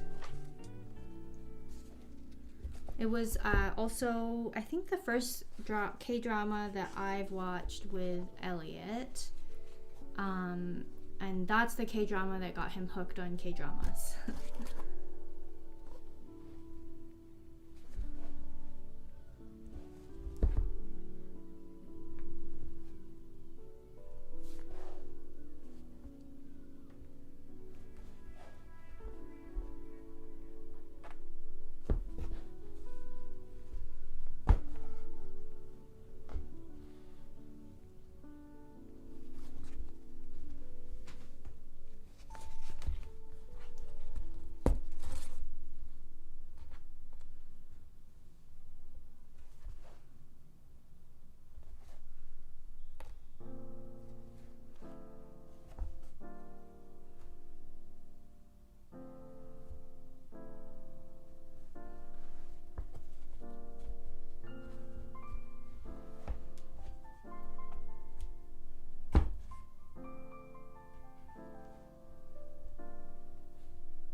A lot of practice, Sean.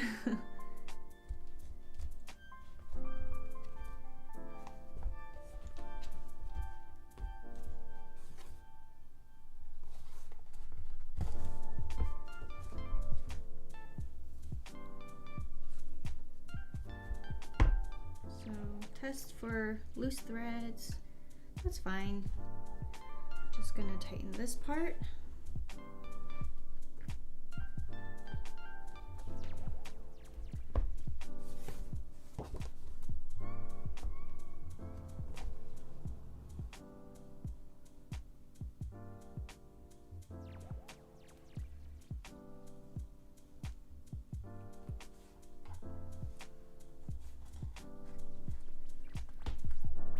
I'm glad it's helpful, Lucky Ducky.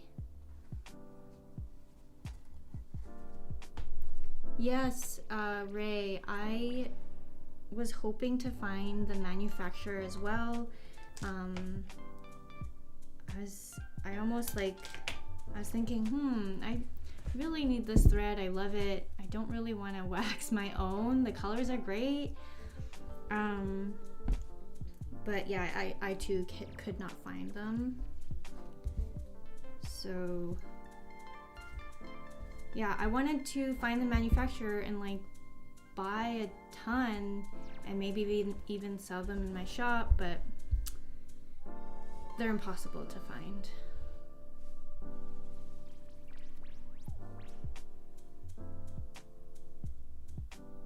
Yes, Crash Landing on You was also one of my favorites.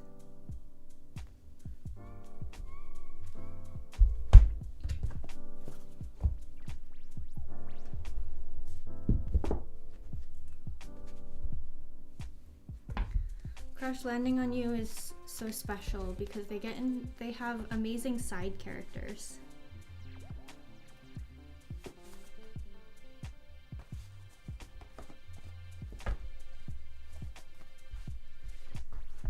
One, two, three, four, five. Okay, this is my 6th one.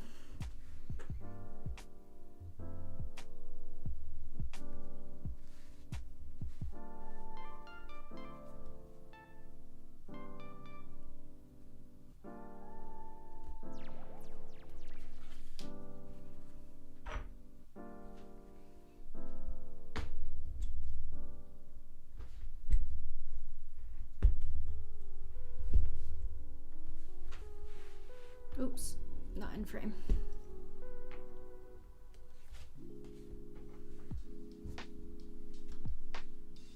That's awesome, Blue Bonnet. My website and online shop is bittermelonbindery.com.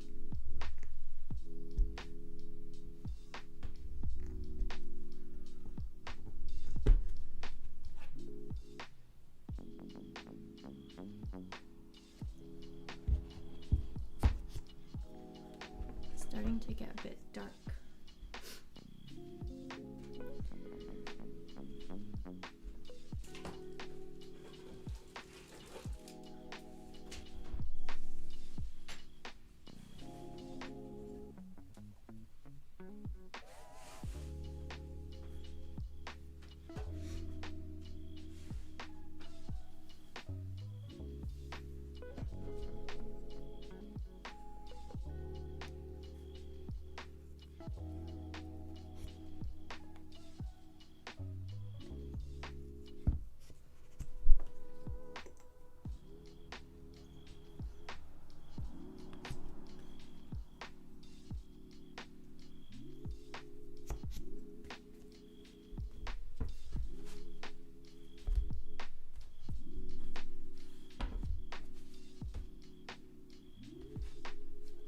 Is it like this? Yes. Okay.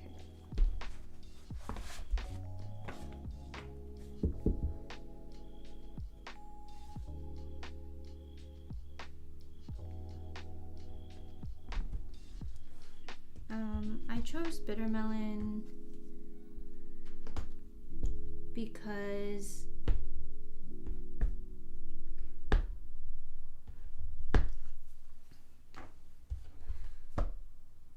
people have asked me this so many times and I still don't have a spiel down.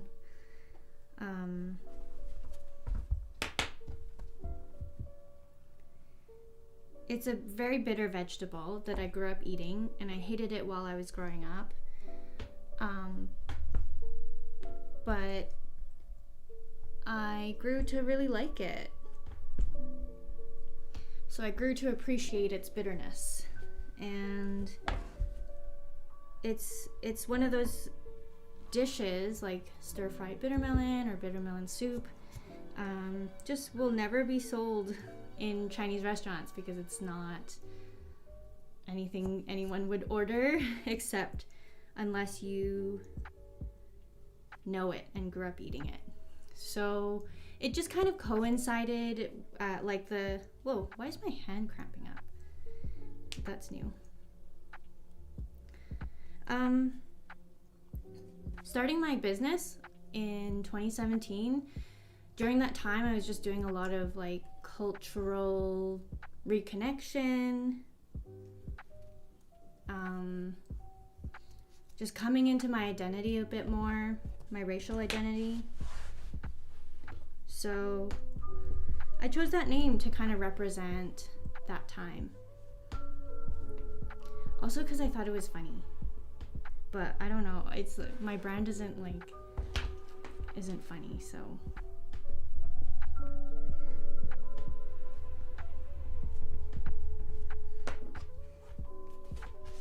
I don't know. It's cute, I guess. How many books are meant to be made with the pile we see at the top of the screen? 15. Let me show you the pile.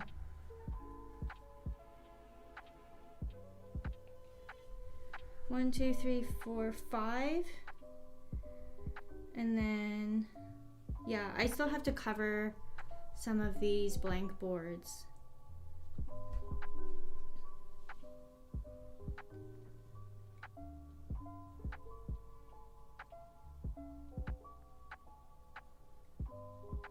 Oops, sorry.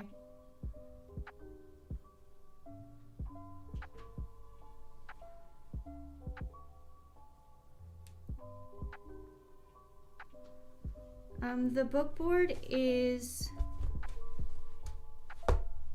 I don't actually know the weight actually, but it is 0.8 inches or 2 millimeters thick.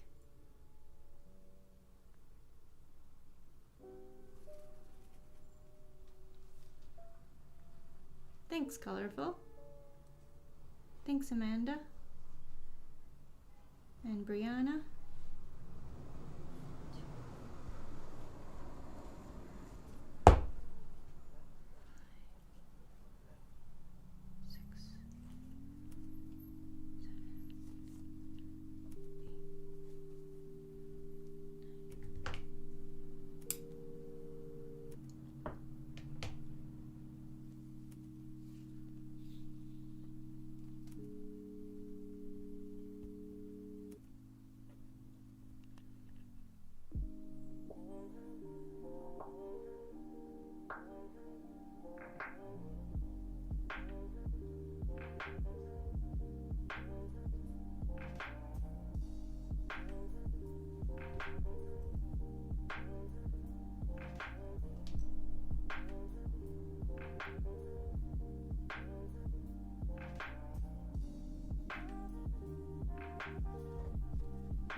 Bye, Brianna. Thanks for joining us and for chatting.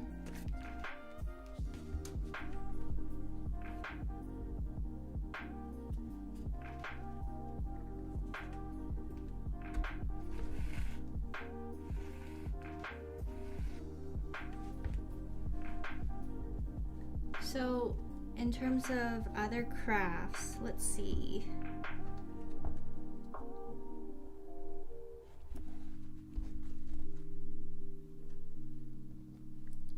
I don't really do other crafts besides bookbinding, knitting, and related adjacent crafts.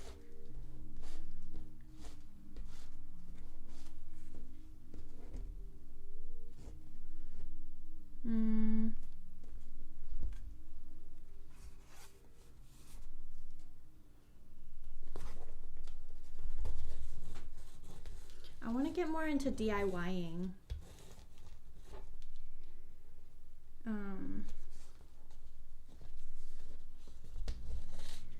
we found a side table in our neighborhood on the street, and it's wood and it looks really well made, and it's got like really cool shape to it, but it's nasty. It's like it needs a lot of sanding, it needs cleaning. We have to clean it up to see if it's like moldy. So it's sitting outside in our front door, in front of our door, and I'm excited to clean it up and see if we can bring it into the house.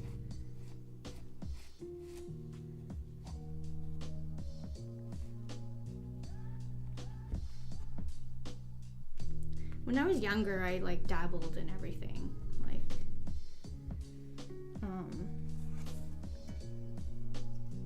in terms of crafts, but it usually involved paper.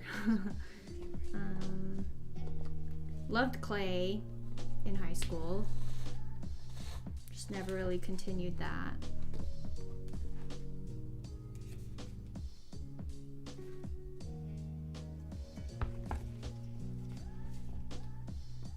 All right, bye, Oriri. Good night.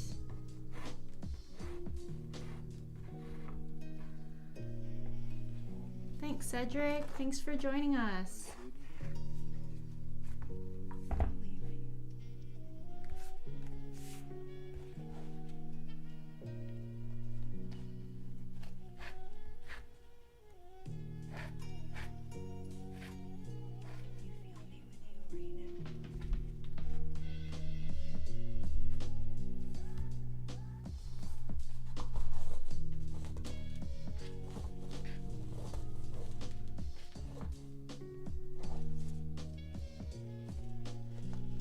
Thanks, V-Wan.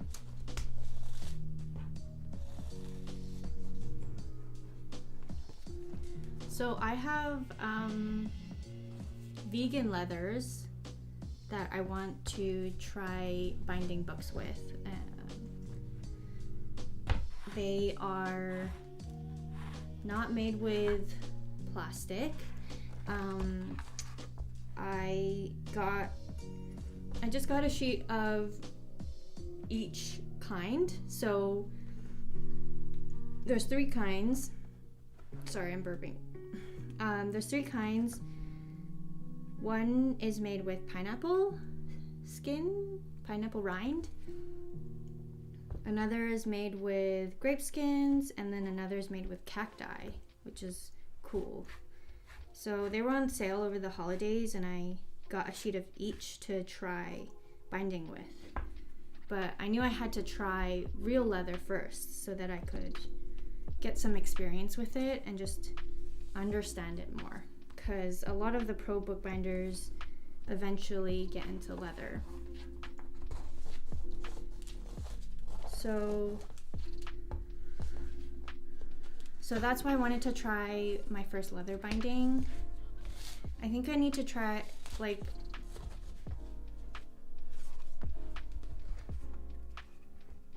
I'm learning that there are more bindings beyond case binding, especially when you start getting into leather. And there's so much more that I need to understand in terms of like moisture and pull and like paper pull, how leather like absorbs moisture and how it stretches.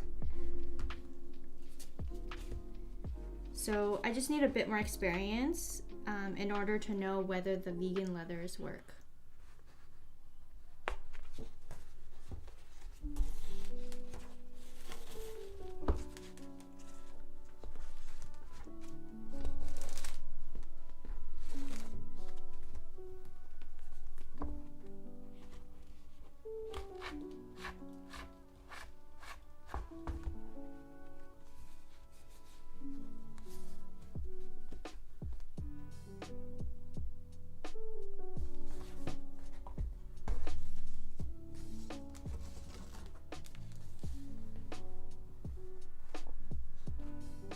Yeah, isn't it cool?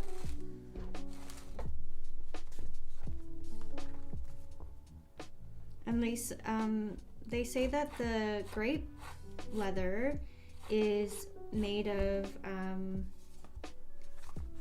waste from winemaking, which is awesome.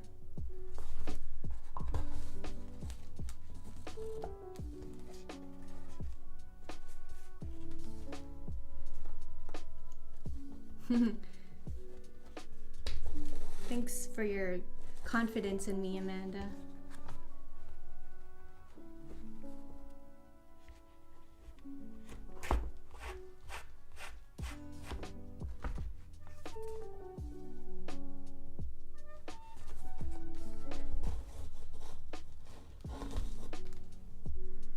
The pineapple leather is quite thick.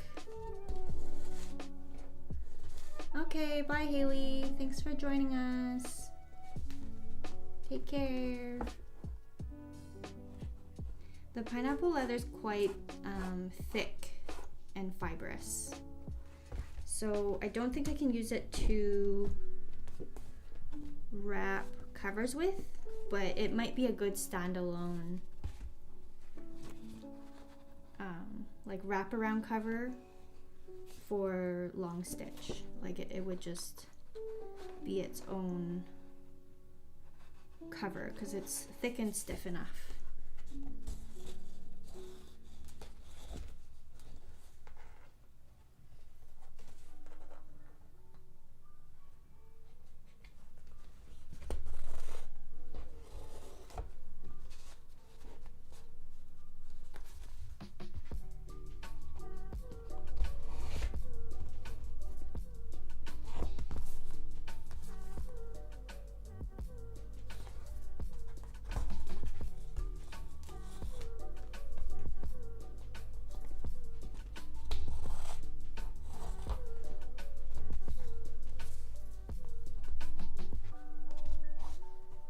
Aw, thank you, Story Retold.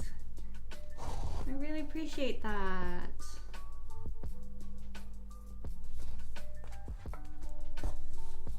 I think that's my first ever super chat. That's what it's called, right? Super chat.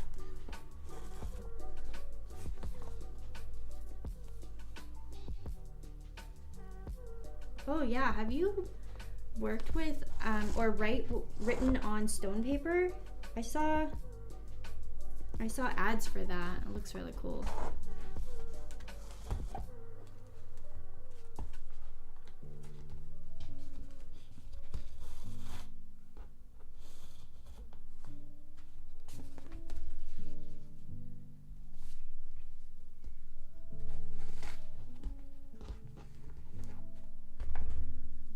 Cecilia, I'm not too familiar with the gauges because I've been spoiled by Crawford threads. But Papercraft Panda has a good blog post about choosing the right gauge of thread. It's possible that you also just need to practice sewing so that your sewing tension is more even throughout.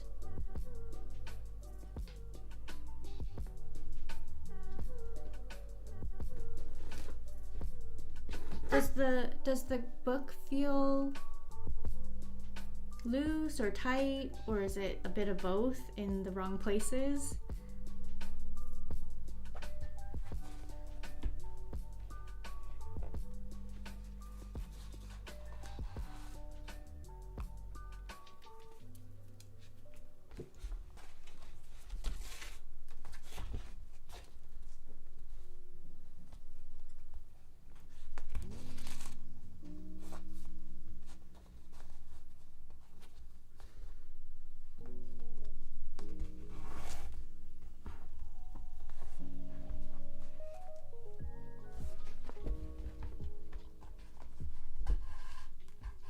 Okay.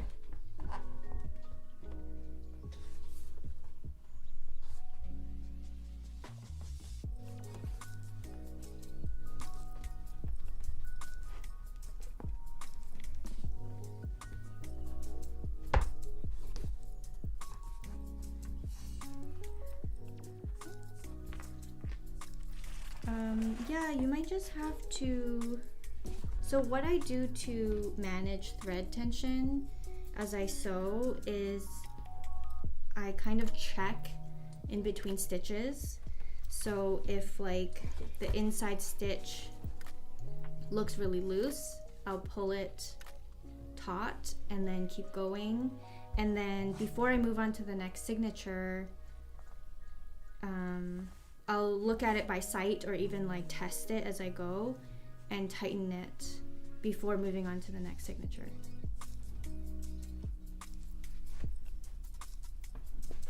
So the more you do it, the more it becomes muscle memory to know how loose or tight to sew things, to sew the book.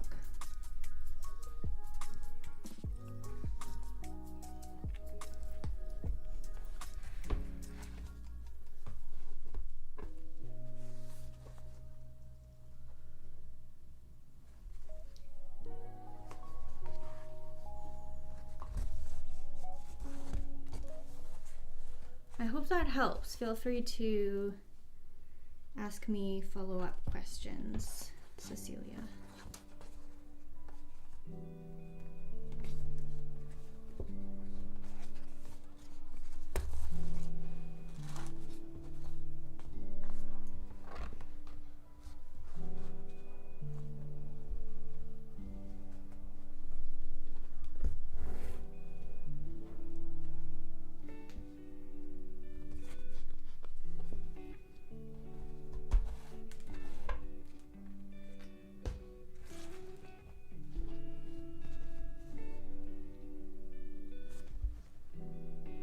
Cool.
That's a great question, Claudia. I have not.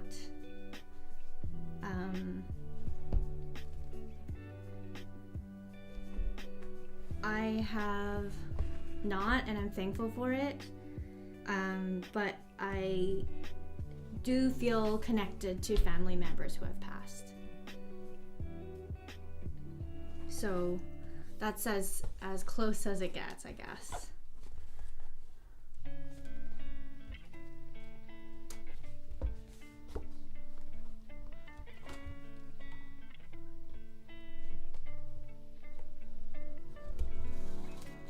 Do you like to have help with your bookbinding, or are you more of a solo worker?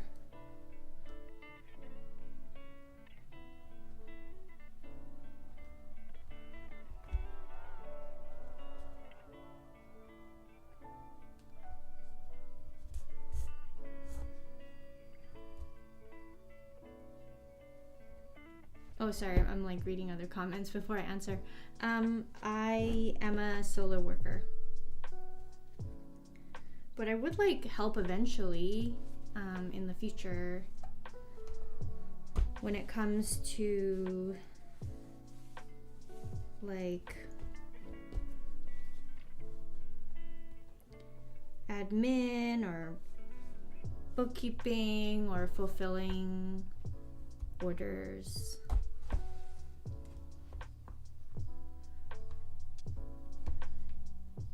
Like business stuff. Studio assistant stuff? That'd be cool to have a studio assistant. can't afford one yet, though.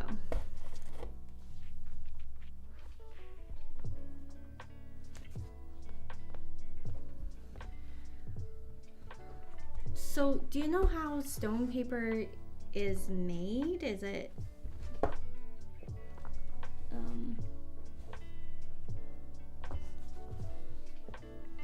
it actually made of like fine ground up stone? Is that what you mean by killer of nibs?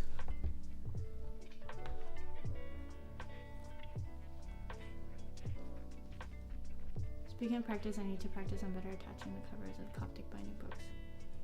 Yeah, it's a tricky one.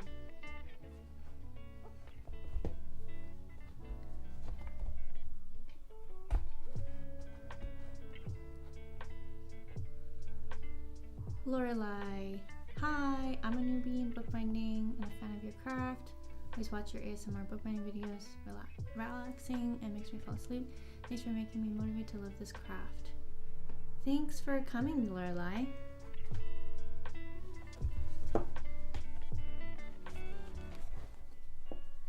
I have a ASMR video in the queue, but it's basically of this process that you're watching right now. So it's not very exciting because you've been seeing me do this. If you've been here for hours, you've seen me do this over and over again. But I guess you'll see the other parts of the process, like making the book cloth and cutting, ripping the watercolor paper.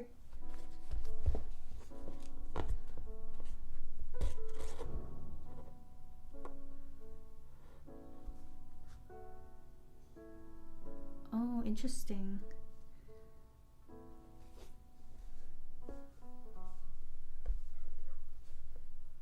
About stone paper.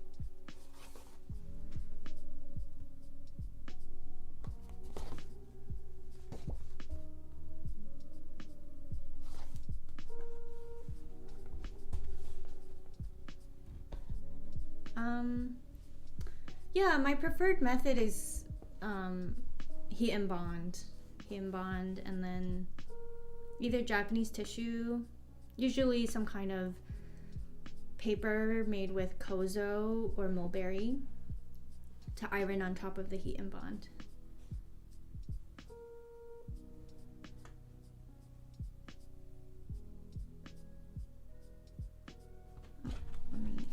I need to tighten this.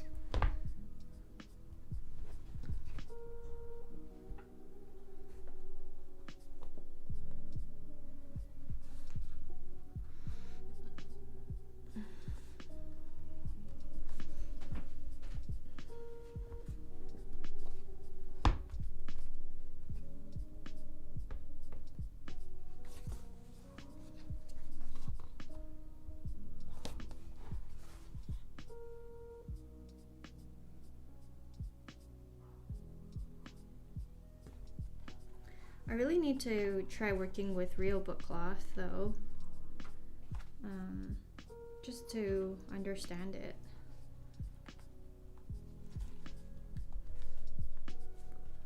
Feeling them at Hiromi paper, they feel like it's got a really good stiffness, but it's very thin, so it feels very moldable or easy to turn in when wrapping the covers.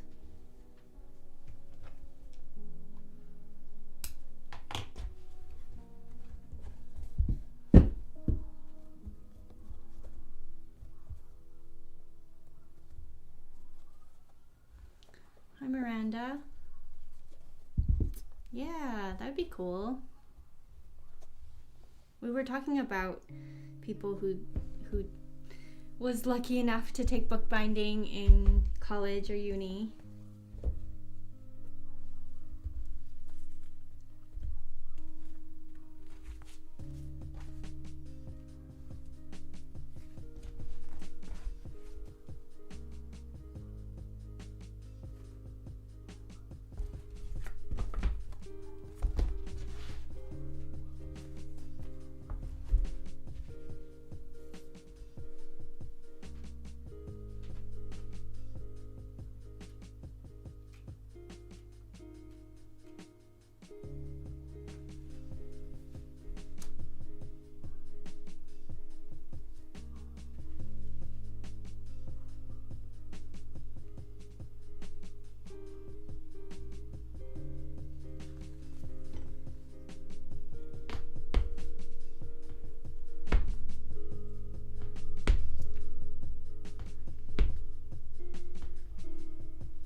How do you usually get your Tomoe river? Cause like, does the retailer have other washi papers? Like larger sheets?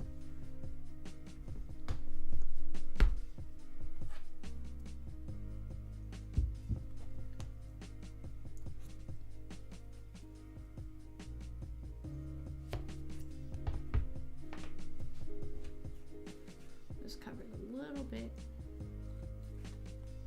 There we go.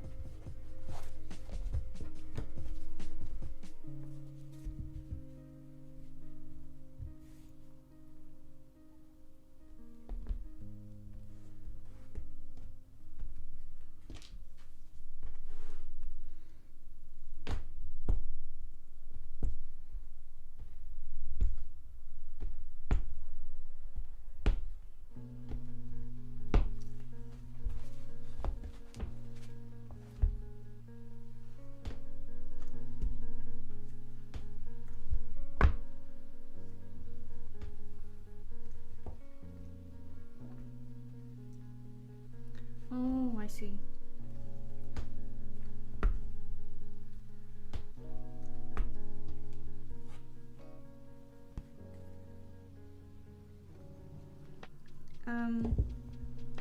Besides Japanese papers, there's also like Thai made tissue papers that are also made with kozo and mulberry. So those might be that could be another option you could look for.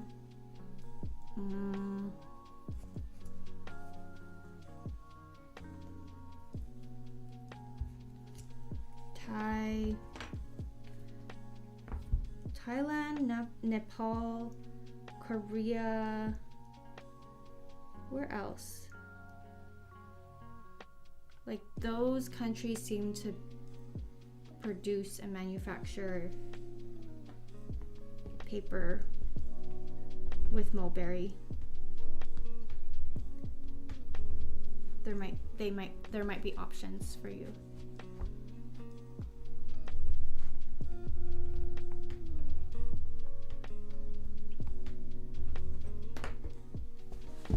If there's any kind of like tissue paper that is acid free, that might work as well, because I had a patron who said that she uses like general tissue paper and it works.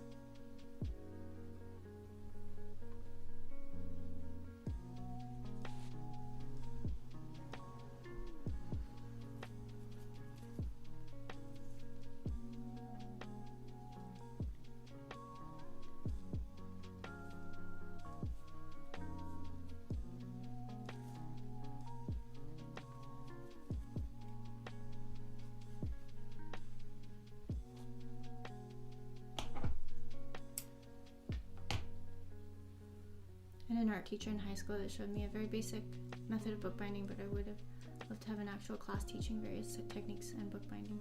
The teacher started my passion. Yeah, nice.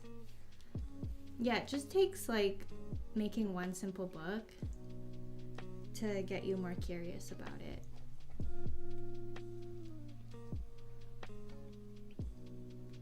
Do you ever have anyone to help you with your bookmaking production? Oh, so someone just asked that, but no, I don't have anyone helping me at the moment.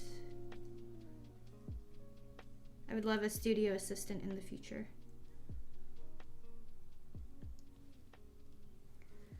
I do prefer to work alone, but I think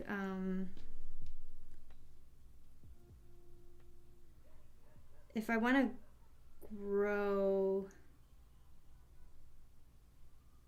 like I like working alone, I like staying small, but I am going through some growing pains, so I'm open to bringing in more bookbinders, but that's probably in the further future.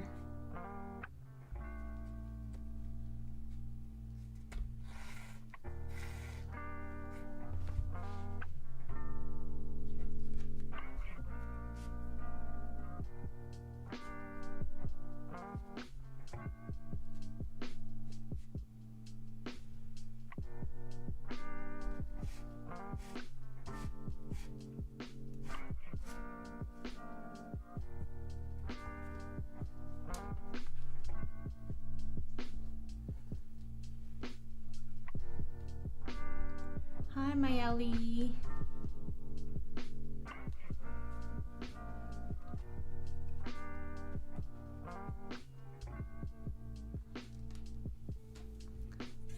I'm going to translate your comment.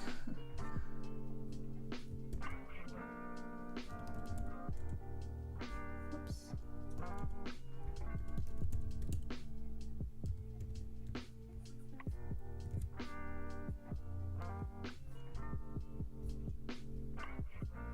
Thanks for joining us, Mayeli.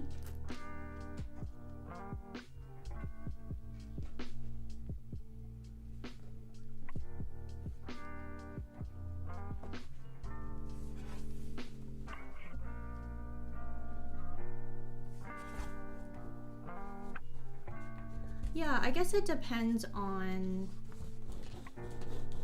what I'm trying to accomplish. Like for this, I totally assembly lined it because I have to make so many of the same book,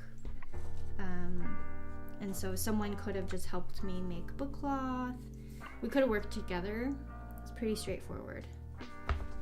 But for more like complex original designs, then yeah, there might be some training involved, or I might do like the more complex parts.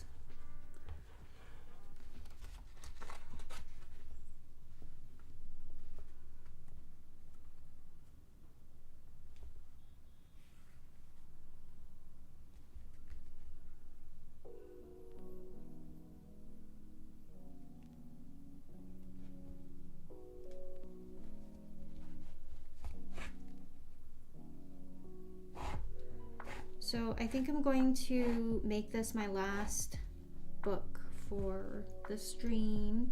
I'm gonna take a break and then probably keep sewing tonight.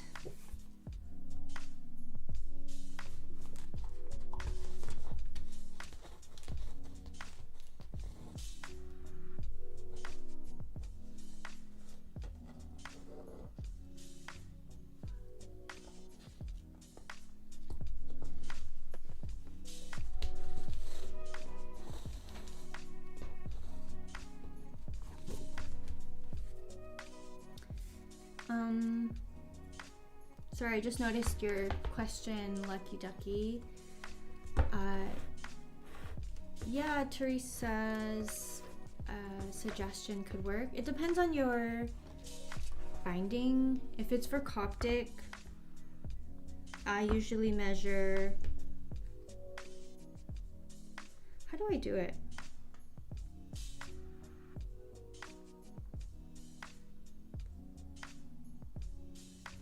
I would measure 3 for the back cover and 3 for the front cover, 3 or 4 for the front cover, and then the number of signatures, the length of the number of signatures. How does this work? Okay, I have 9. For this book, I have 1, 2, 3, 4 signatures and 2 covers.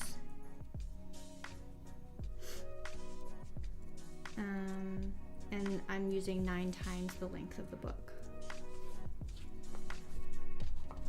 But that's with the decorative stitching on the front cover.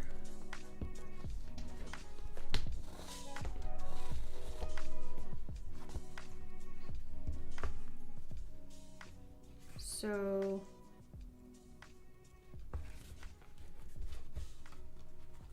I'd probably do 2 or 3 for the back cover, and then 3 or 4 for the front cover, and then plus the number of signatures you have.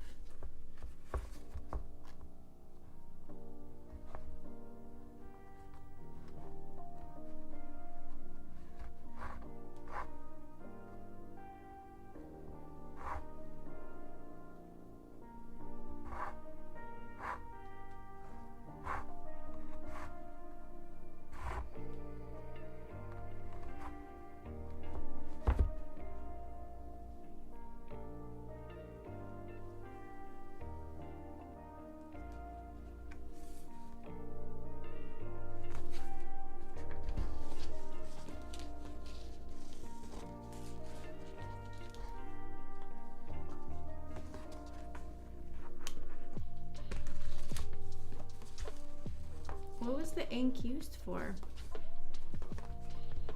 Was it for painting?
Of course, Amanda.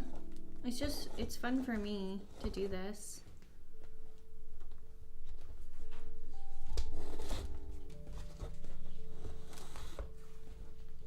You're all just helping me stay entertained. Otherwise, I'd just be watching a show or something.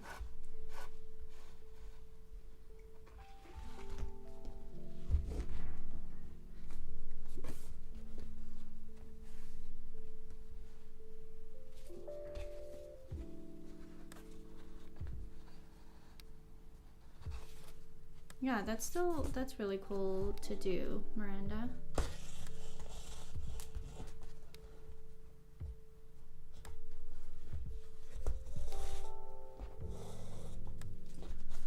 Orlin. Yes, it is. It's the second stream. This is actually my last book.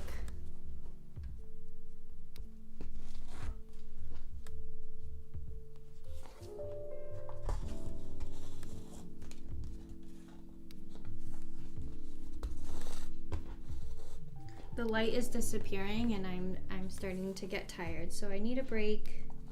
I'll probably keep sewing tonight if I have energy. But it'll be, I don't know when I'll stream again, but I'll try to do it semi-regularly.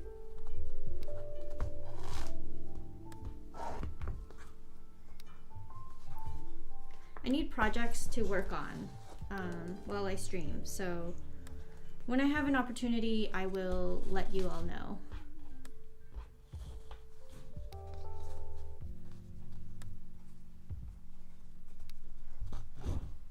Orlin, the first one is available for replay if you want. It should be on my channel.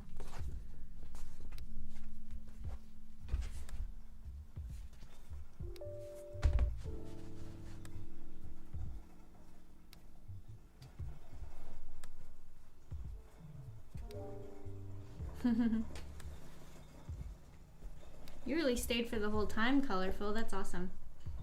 A handful of you did. I appreciate it.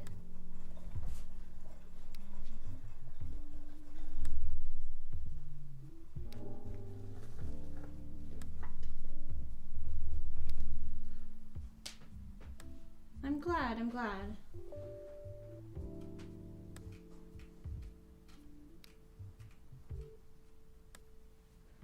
We're losing light fast. I'm almost done this book. So what's the best way for you guys to find out about streams? Do you just get YouTube notifications? Did you click through my Instagram story? I'm just gonna trust that the next time I do one, you're gonna find out. But it's helpful to know how you get notified.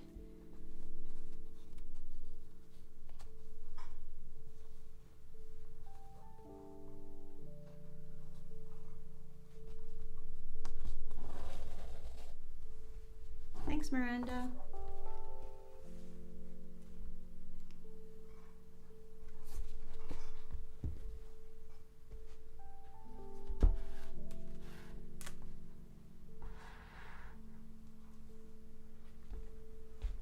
Oh, not sure about that delay.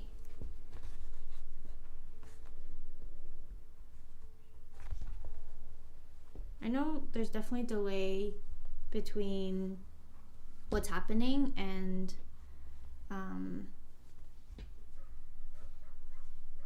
what you're seeing. It's a little bit delayed.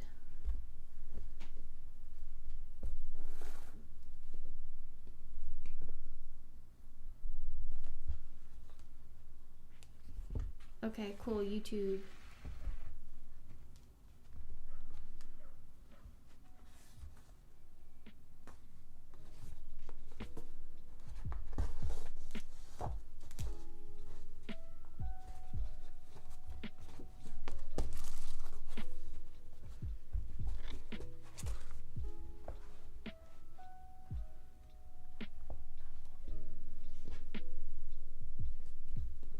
I spent a lot of time on Twitch when Animal Crossing came out in 2020.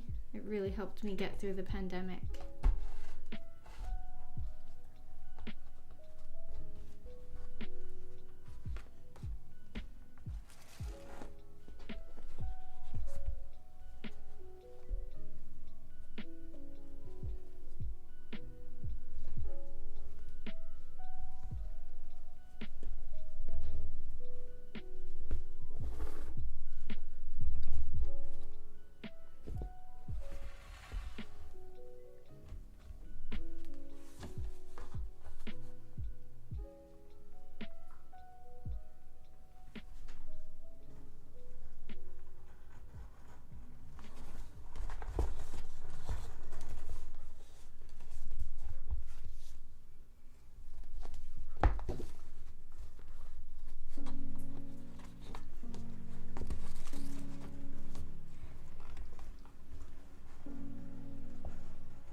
Cool, thanks for letting me know how you'll all get notified.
Looking, losing light, so I'm trying to find things in the shadow.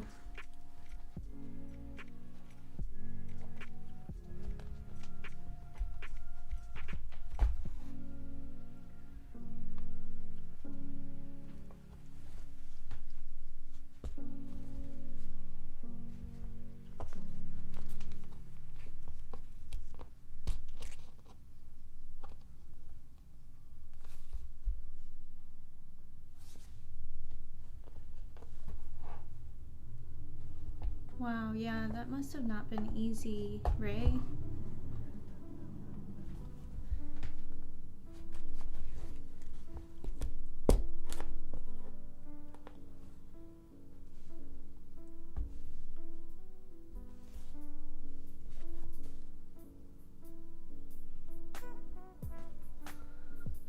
Minutes.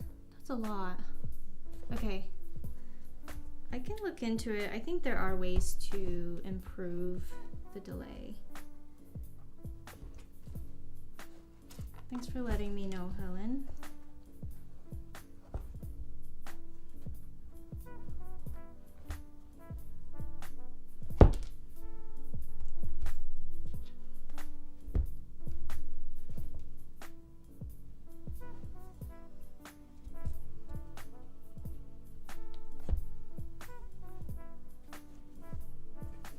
Thanks, Kathy.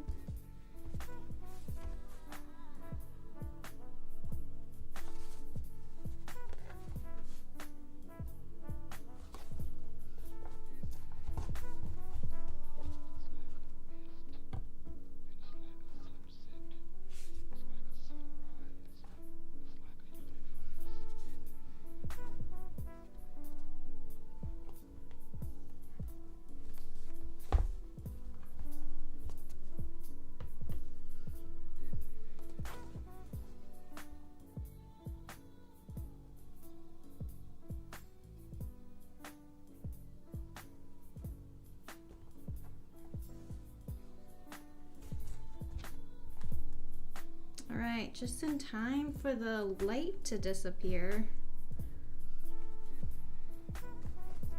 Look how moody it is in here. Can't see anything.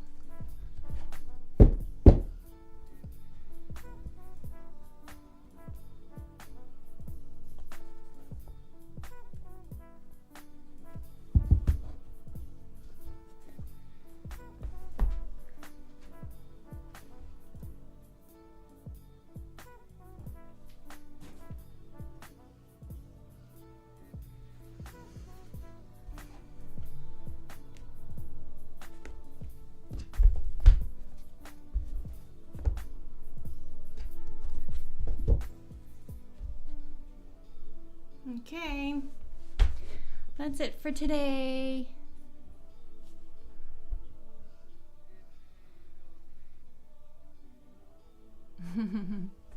Yeah, it is nice, hey? the lighting.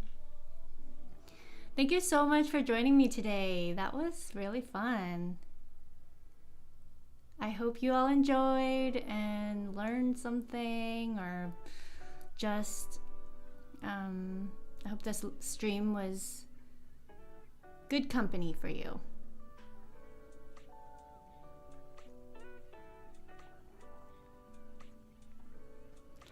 Oh, yay, I'm glad you figured that out. That's good for me to know too. I didn't know there was like a live option, a live button. Bye everyone, have a good rest of your day. Take care. Definitely gonna do this again. Probably for whenever the next project is.